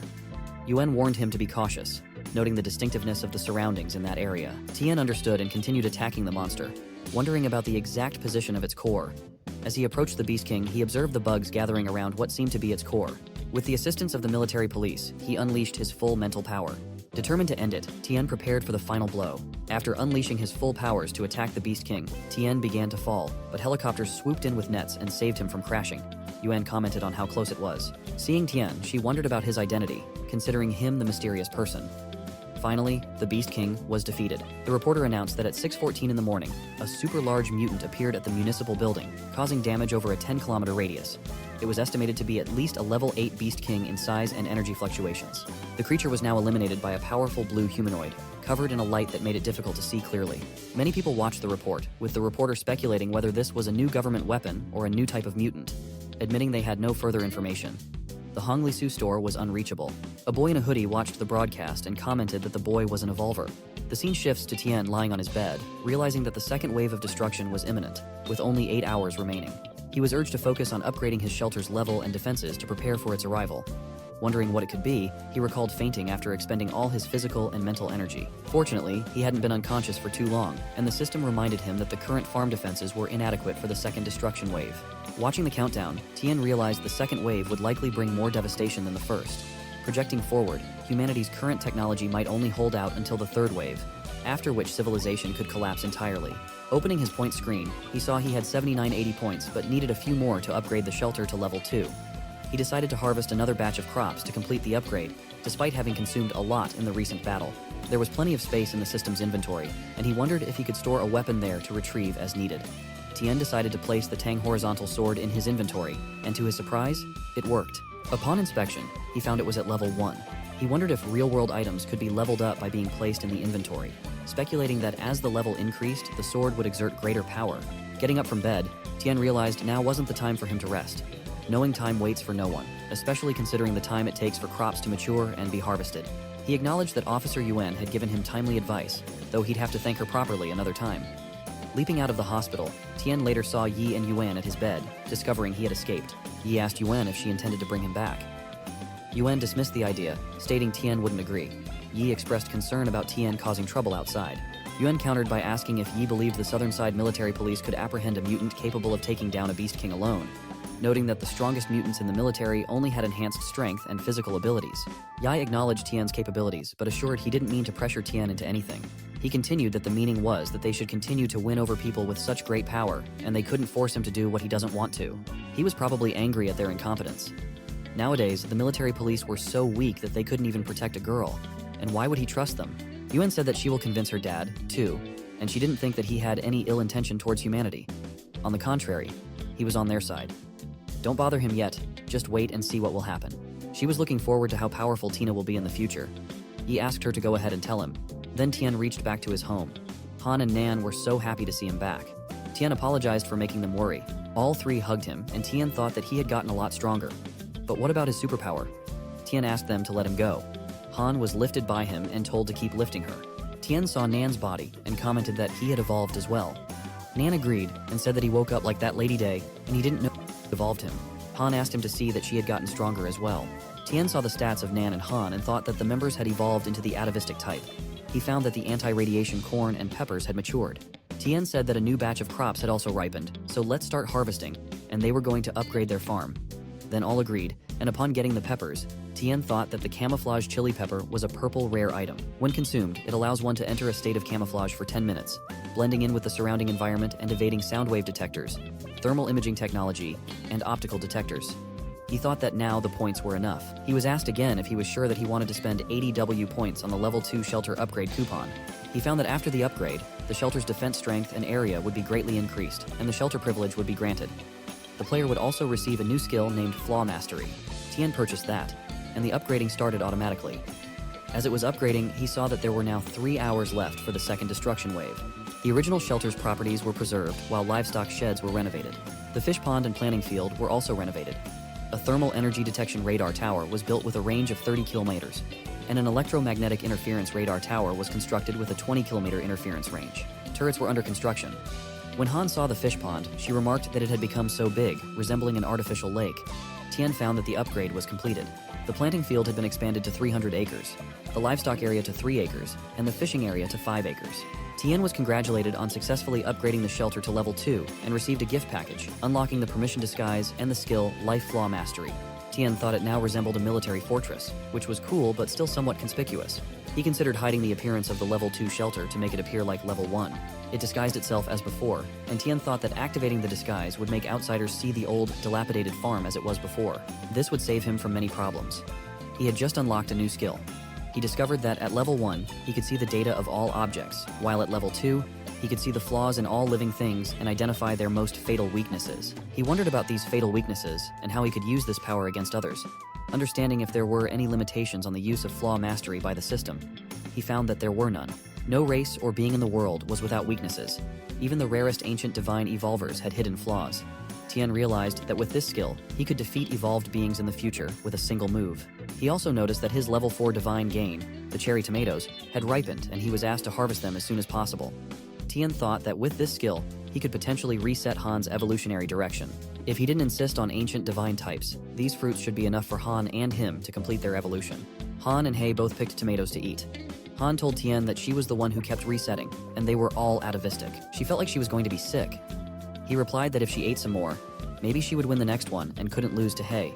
She replied that she wouldn't lose and started eating several tomatoes. Hei was shocked to see that. Suddenly, something happened, and Han admitted she did that. Tien found her intelligent brain evolver skill was magnetic field mastery of the Eye of Truth and appreciated her. They noticed something happened to Hei as well. Han was happy and commented that it was so cool. Tien realized it was the Sacred Beast skill, King's Pressure. He found that there were 30 seconds left for the second destruction wave. The scene shifted to Jing, who had just been injected with the good virus. He was asked how he was feeling. Jing replied that he was in very good shape now, not just because his physical state had fully recovered, but also because he believed he had successfully replicated the divine gene and become a pioneer in the era of the gods. He found that he couldn't stop trembling. The last 5 seconds of the second wave of destruction started. As it finished, the water waves came so badly, totally changing the weather. Tien thought that the active, flowing water life on Earth would disappear from there. With the third destruction wave coming in 60 days, Tien was determined to savor that period. He thought about the water sources when suddenly a gigantic circle formed in the sky, causing lightning strikes. The scene shifted to a ship in the middle of the sea where they discovered that the ship wasn't receiving any signals or radar. All communications were lost. A crew member called the captain to come out and see the ocean. As they checked, they were shocked. The captain wondered about their mutated sea creatures and noticed that the color of the ocean had become strangely unnatural. They questioned if this was only in their area or if it affected all water sources. The entire sea turned red, teeming with mutated creatures. A man was getting closer to the divine gene, and by obtaining it, he said that he didn't expect Jing to be able to actually create it. Just as a skeleton tail came to grab the divine gene and cause some damage to the man's hand, the man asked who the person was that dared to do such a thing. He found Jing and said that his evolution had been very successful and that he arrived so quickly, so the man must have triggered something. Jing came in front of the man, asking how he got the password for the safe box. The man replied that Jing was indeed a descendant of their family, and the headquarters was right to leave that responsibility to Jing as he had truly extracted the divine gene. Jing realized that it was Ming and asked how Ming had come there. Ming replied that he came to deliver orders from the headquarters and then referred to Jing as his brother, stating that from that day, all of Jing's research projects in the southern region would be taken over by Ming, and that Jing had to return to the headquarters that day to report on his work. Jing asked if Ming was the only one there. Ming replied that it was obvious he hadn't come alone and that Jing's evolution data had been reported to him a long time ago. so how could he have come without any preparation? Then a lot of men came up behind Jing with guns. Jing didn't understand and asked what Ming was talking about. Ming replied that it seemed Jing had a personal agenda. Why didn't Jing report the successful research to the headquarters immediately? Was he trying to monopolize the achievement? Even if they hadn't seen each other for a few years, Ming remarked that Jing was still the same. Domineering, shameless, and justifiably robbing him of everything, calling it profit recovery instead of robbery. The headquarters and the Bai family had given Jing everything, including research funding and technical support, so his results should naturally be shared with them. But Jing didn't have to worry. He had created such great benefits for the headquarters that even if he returned now, he would still receive a huge reward. Ming wasn't robbing Jing of his credit. He was taking him back to enjoy his success. Jing asked what there was to enjoy about happiness, and said he was afraid he would be dragged off to become an experimental subject in the Divine Creation Project as soon as he landed on the ground. Ming replied that even Jing himself had used his own body for experiments, so it shouldn't be a problem for him if they were to study that experiment. As far as Ming knew, Jing had only made 2 copies of the Divine Gene. He used one on himself, and the other was in his hand. Ming wanted such a precious sample. Lan and the other researchers arrived as well. Lan told Jing that he didn't have anything to do with their family, and as he was a worker, he should be allowed to leave. Ming commented that such an important person couldn't leave like that. Jing asked Ming if he thought he could use them to threaten him. Ming agreed and said that by taking control of the Southern Side Research Institute, he could show Jing that even though Jing had evolved, he was still a human with a mortal body. He couldn't remain unscathed in the face of their many guns. Ming told Jing to stop making meaningless resistance and to hand over the Divine Gene obediently, as his current situation was sad and embarrassing. Jing thought that with his current physical strength, there wasn't any way he could withstand that many assault rifles. But with the blessings of extreme speed, he should be able to escape. Ming said it seemed like Jing didn't want to cooperate, and it was said that some evolved people had super healing powers, so Jing should still be able to live with broken arms and legs. Then a blast occurred. The scene shifts to Tien's house, where he had prepared food. Han commented that it looked lovely. Tien said there wasn't anything she didn't like to eat. Nan asked Tien why there was a feast. Tien replied that it was to celebrate the fact that they had all the evolutionary directions, and as a result, he put a lot of effort into the meal, adding many high-grade ingredients. He mentioned that the second destruction wave had occurred and everyone was still at level 1, so he wanted to see everyone level up sooner. Han said that even though they had such a celebration, He didn't come to eat with them. Tien thought about the conditions for He to transform back into the Beastman form. First, He deactivated the Beast King mode due to his physical strength being too low, weakening him to the point of being unable to maintain the mode. Tien mentioned that He liked his current state a lot, so Tien made a separate meal for He to eat outside. Han agreed, commenting that He looked more handsome. Suddenly, Tien received a warning that 2 heat sources were rapidly approaching the farm. He detected that they were humans moving at 38 meters per second. The targets had taken heavy damage, their body temperature dropping, and they would arrive at the farm in 23 seconds. Tien wondered about the speed of these humans, thinking only mutants could achieve such velocity. Using his power, he identified Jing carrying Lan. Jing appeared at the entrance gate, curious about what was happening at the farm. He felt an invisible force holding him back, and it seemed Tien wasn't going to help him. Knowing Ming would find him soon, Jing began to turn away. Just then, Tien arrived, flying with his gravity skill, and remarked that Jing had gotten himself into a big mess. Jing realized it was Tien. Tien asked if Jing was about to leave with such a disappointed look on his face. He then allowed them to enter, expressing his interest in Jing's evolutionary direction. Jing reminded Tien that just a few days ago it was merely a rundown farm, but in a short time, it had become a fortress. Yet, what Jing saw outside still appeared run down, which baffled him as current technology couldn't achieve such perfection. It was incredible. He asked Tien to save them, expressing his fear of dying. Tien replied that he could save Jing, but wanted to know what he would gain in return. Jing answered that he could provide information that Tien would find interesting. As they entered, Jing asked if Tien's evolutionary ability was to control gravity. Tien questioned how Jing could deduce that. Jing explained that Tien had killed the Beast King in the southern city center. The wounds on the Beast King showed signs of hypergravity compression, a phenomenon Jing had studied in videos. Though he didn't get a clear view of the cave, the person's powers resembled Tien's, especially their ability to levitate similar to high-speed flight. This consistency pointed to gravity control as their shared characteristic. Tien replied that it was indeed interesting. Despite Jing and Tien having different ideas about evolution, Jing had grown to respect him more and more. Tien welcomed them to the farm. He arrived with Nan and Han. Jing was shocked to see He had grown giant. Han told Tien that Jing had turned green. Jing wondered what the green light meant and asked if they all had evolved.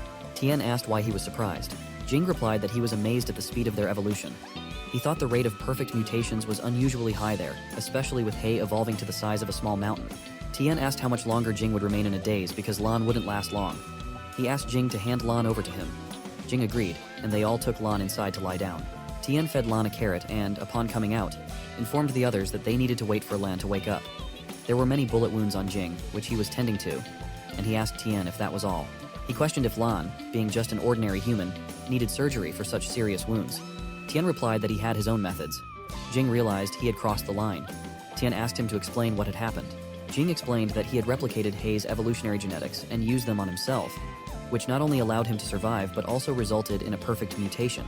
He showed Tien the divine gene and mentioned that before escaping the research institute, he had destroyed some data and managed to grab the second potion. Tien wondered if it had the same effect as his divine fruits, and if replacing Hei's atavistic gene could achieve atavistic evolution. He questioned if it meant replacing other evolutionary types could do the same. Jing explained that he had achieved perfect mutation, but dismissed how he sustained such serious injuries as unimportant. He quickly added that the head office had discovered his attempt to keep his research secret and sent his brother to take over, intending to bring him back for further research. Fortunately, he had managed to escape their pursuit. Tien asked how Jing could think it wasn't important. He pondered what kind of family would conduct research on Jing. Han asked Jing how his brother could harm him and declared that if anyone dared to hurt Han, Tien would deal with them severely, possibly by lethal means. Jing became emotional and explained that not all family members were like Han and Tien. He had a good brother. Han looked at Tien and thought she had been dependent on him from the start, so no matter what happened, she would always stand by his side without hesitation.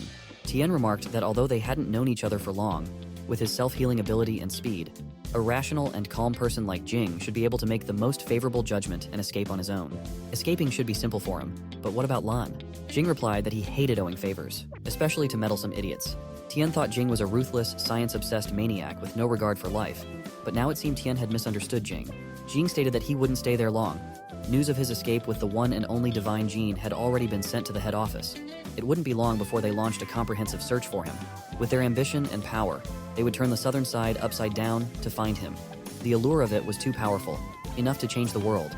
Tien commented that if what Jing said was true, could he escape with an ordinary person? Even if he managed to escape from the southern side, where would he go? Tien pondered that what appeared to be the most common atavistic gene was now a coveted treasure fought over worldwide. Jing explained that he knew he would be hunted down if he deceived the head office. He had planned to quietly leave the country with his materials and equipment, but he hadn't anticipated being betrayed by someone within the head office. His assets in the EU were frozen, so he would have to find another way. He decided he was going to Storm Island. Storm Island is surrounded by the three major countries of Yanhuang, the European Union, and ancient Egypt. Due to its unique terrain, storms sweep through the area year-round. Despite its lack of strategic importance and scarce mineral resources, Storm Island remains unclaimed. Only a few indigenous people live there, relying on animal husbandry and fishing. The level of technology and civilization on the island is notably primitive. Jing revealed to Tien that he had built a small base there several years ago during his biological research expeditions, which he had never disclosed to anyone. That made it the ideal hiding place for him now. Tien asked what exactly the head office was. Jing explained that the headquarters was a monopoly group comprised of several large families involved in nearly every profitable industry. The five major families, Bai, Ren, Lan, Qin, and Zhong, formed the cornerstone of this organization, representing the highest centers of power. After the world changed, Jing realized that there were infinite possibilities that could exist with their radioactive plants. He proposed the Divine Creation Project to the head office, but there were differing opinions within the office about the project. Many opposed it, arguing that it violated humanitarian principles, but some families saw immense profits in it. Without informing the Bai and Zhong families, Jing was allocated all the resources to establish a research institute in Southern City under the guise of researching new medicines. Jing's true intention was to utilize the head office's resources to achieve his goals. He didn't want his research results to merely serve profit and hegemony. Despite belonging to the Bai family as an illegitimate son, he lacked influence in both the head office and the family. Whenever he needed approval, he had to concoct irresistible lies, believing he had everything under control. However, it seemed that was never truly the case. Tien agreed and said that he would send Jing to Storm Island. Jing was surprised and mentioned that they couldn't simply sneak onto a ship anymore, especially with the polluted oceans where boats could be attacked by mutated sea beasts. He also noted that the head office was definitely monitoring all airplanes, which made him afraid.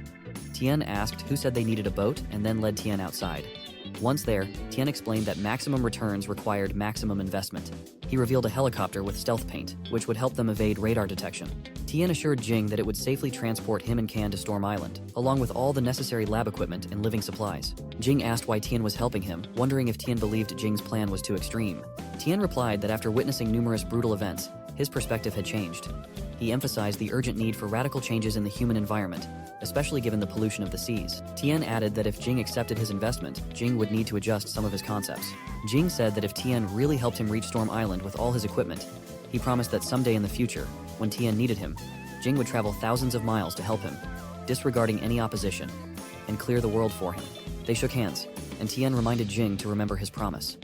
Until they were sent away, Jing couldn't live or eat at Tien's place, so he asked for help in feeding the sheep for a few days. The scene shifted to Ming, who was speaking with his father and seemed angry that Jing had resisted. Ming hadn't expected that outcome despite making extensive preparations.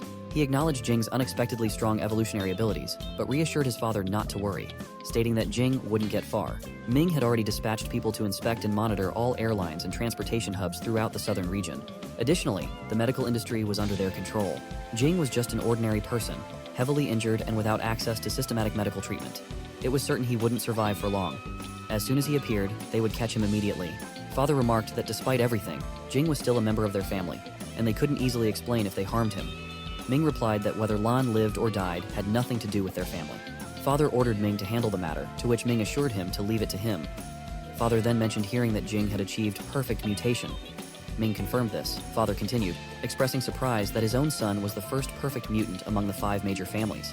He noted that if not for Jing's deviant thoughts, making Jing his heir would have been a good choice. He emphasized that the family's heir must excel in every aspect, urging Ming not to disappoint him. Ming responded that if he couldn't capture Jing within 3 days, he would relinquish all his privileges in the head office and the family. Father reminded him that it was a promise Ming had made, expecting good news in 3 days. The call ended, and Ming instructed a man to bring Ren because he wanted to ask her some questions personally. The man agreed. Jing was doing what Tien told him, feeding the pigs, while Tien sat nearby commenting that Jing was too stingy with his work. Jing replied that he had been doing such tasks since he was 8 years old. Tien mentioned that even the young master of the Bai family had done similar work before. Jing explained that he was an illegitimate child in his family and lived with his mother until he turned 8. If the family hadn't been so thinly spread, they might never have acknowledged his existence. But he didn't mind. He didn't feel like a true member of the family, but having their surname provided him with the resources he needed. Tien thought it sounded like the scandalous dramas of wealthy families were really true. He received notifications on his phone, and Jing asked what was going on. Tien replied that he had something interesting to discuss with him. The scene then shifted to Ming, who wanted Ren to tell her everything about the people Jing had interacted with since arriving in the southern region. But the information gathered didn't differ from what Ming already knew from her sources. Ren told him that Jing had destroyed a lot of data before leaving the institute, so there wasn't much information she could provide. He asked if there was anything special. She replied that all the information she had was already shared, and since he was an insider, he should know she hadn't spent much time with Jing. Ming commented that Ren seemed somewhat hostile towards Jing. Ren said it might be because of Jing's questioning and his destruction of her carefully prepared laboratory after arriving quietly in the southern region. Ming explained that the decision was made by the 3 families because Jing had stolen the divine gene belonging to them and betrayed them. Ren thought that judging from the seriousness the headquarters had placed on the matter, the power of the potion must be far beyond her imagination. She pondered on the divine gene and considered those inhuman monsters in the research lab. Besides the mutation of Jing's body after injecting the semi-finished product, the result of that genetic alteration was Liang's death.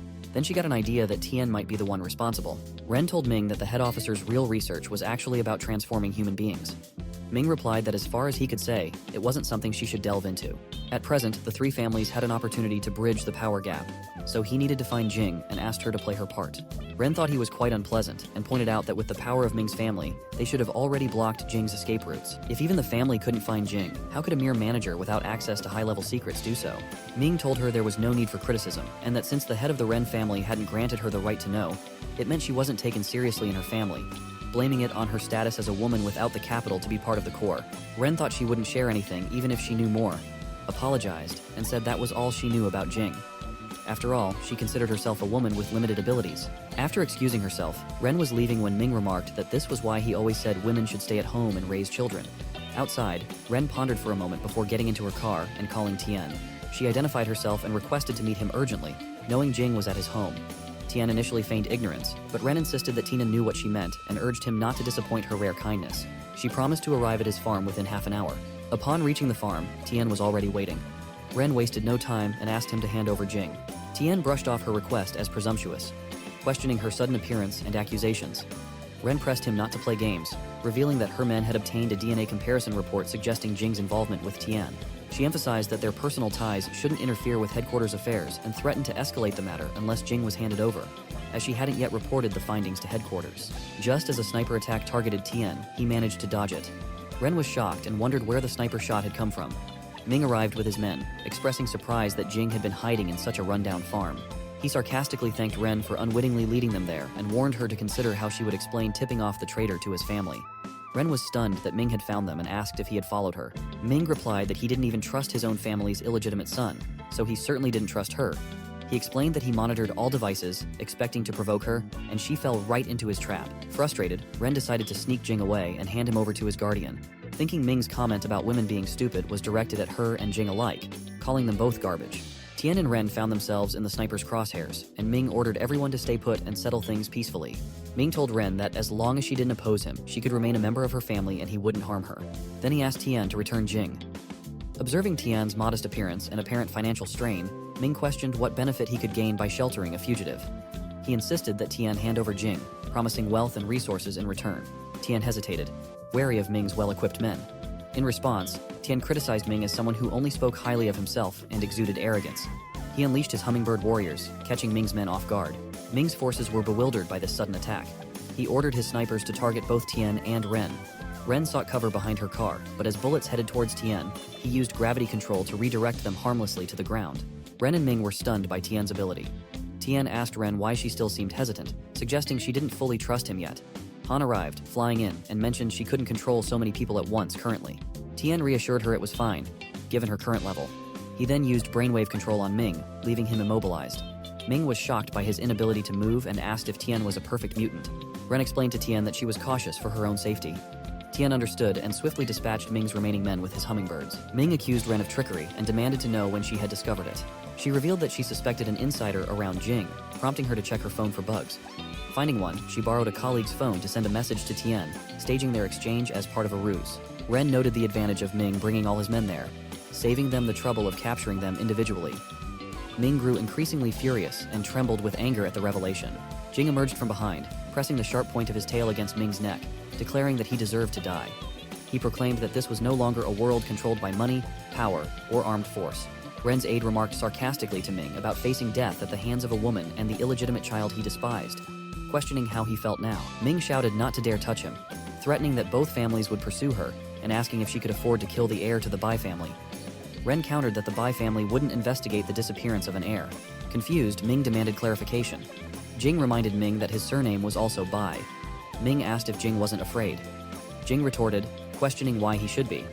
If he killed Ming, Jing would be the sole child left in the Bai family. He challenged Ming to consider whether the family patriarch, despite his affection for Ming, would recognize Jing as his heir after such an act. Ming scornfully replied that Jing was born of a lowly woman and would never be acknowledged by their patriarch.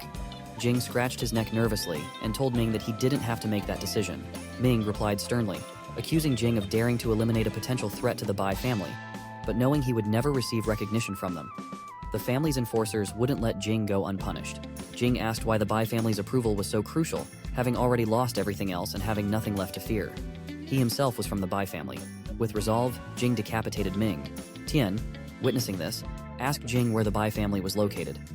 Jing dialed Ming's father on his phone, and when he answered, Jing apologized for disappointing him. Ming's father recognized Jing and revealed that he was also his son, urging him not to do anything reckless and to return with Ming. All would remain unchanged for Jing. Jing sadly acknowledged that only in times like these did his father remember him, and he had the unfortunate news to share.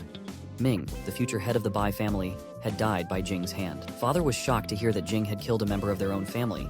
Jing calmly stated that he hadn't considered himself part of a family since he was 8 years old. He formally informed his father that if the search for him continued, he would willingly surrender his assets to the authorities, or to Zeus Pharmaceuticals and Lion King Corporation, entities interested in his discoveries. Now, as the sole heir to the Bai family, Jing asserted his right to inherit, suggesting that if his father wanted to preserve their kinship, he should allow Jing to lead the family into prosperity after his passing. Father grew increasingly angry at Jing's words. Undeterred, Jing continued, acknowledging that if his father chose to use all his power to seek revenge for Ming's death, Jing would accept it. However, he warned his father that as long as he was alive, he would dismantle the Bai family and bring ruin to anyone bearing the Bai surname, ensuring they met their end disgracefully. Jing declared he would not return to Yanhuang anytime soon, advising his father to take care of himself. He cautioned that if his father exhausted himself with anger, the Bai family might not survive until the day Jing chose to return. Then, he ended the call and noticed that Lan was piloting the helicopter, which had landed in the field. Tien asked Jing if his father would compromise, noting that even the most level-headed person would become distraught upon hearing of their beloved son's death. Jing smiled wryly and remarked that this was the dilemma of holding a position of power. Despite immense anger, one must remain composed and weigh the consequences thoughtfully. He cynically added that people like his father operated primarily for profit. Firstly, his father was the head of the Bai family, one of the 5 major shareholders in the company. Secondly, he was Ming's father and lacked the courage to relinquish control. For the next few hours, the Bai family would focus their attention on Jing, oblivious to Tien's and Ming's independence. Even if Tien discovered Jing hiding on the farm, he wouldn't report it to the company or the Bai family to prevent the Ren or Lan families from claiming credit. As long as they eliminated all the people Ming had left behind in the southern city, Tien's farm would remain safe and concealed. Ren asked what Jing thought of her, considering she also played a role in Ming's demise, putting them in the same predicament. Jing explained that it wasn't that he didn't want to trust her, but he couldn't see a compelling reason for her to help him. Siding with the head office seemed the least risky option for her. Ming's sudden appearance caught him off guard, and as a precaution, Jing apologized for his delayed reaction. He expressed concern that Ren, whom he found untrustworthy, might inadvertently expose Tien's identity.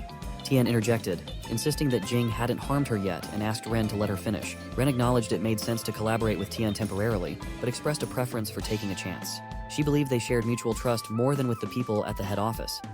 Additionally, Ren mentioned a sexist comment she had overheard from Ming, which irked her. She noted many differences in treatment among the 5 major families based on gender and bloodline. Ren had decided to assist Jing, hoping it would help her ascend to become the head of her family. She found it amusing to think about the reactions of their male counterparts when 2 unwanted children seized power. She asked Jing if he looked forward to that day. Jing found her perspective intriguing. Afterward, Jing and Lan departed in the helicopter. Observing the city's devastation, Lan remarked that Tien had effectively cleaned up all the mess, erasing every trace. He then asked Jing if he had accepted Tien's request. Jing recalled Tien's insistence that he couldn't condone human experimentation without the individual's consent. Jing had promised to modify the executive program accordingly. Jing paused, reflecting that enforcing the Nuremberg Code in such an apocalyptic world seemed naive, but he recognized the need for some rules to restrain himself from descending into moral oblivion too swiftly. Besides, survival had become so challenging that experimental subjects wouldn't be in short supply. Lan nodded, remarking that this was the boss he knew, despite his seemingly inhuman remarks. Jing mused that they might cross paths again in the future, when all were at the pinnacle of their power. With that, they departed the ruined city.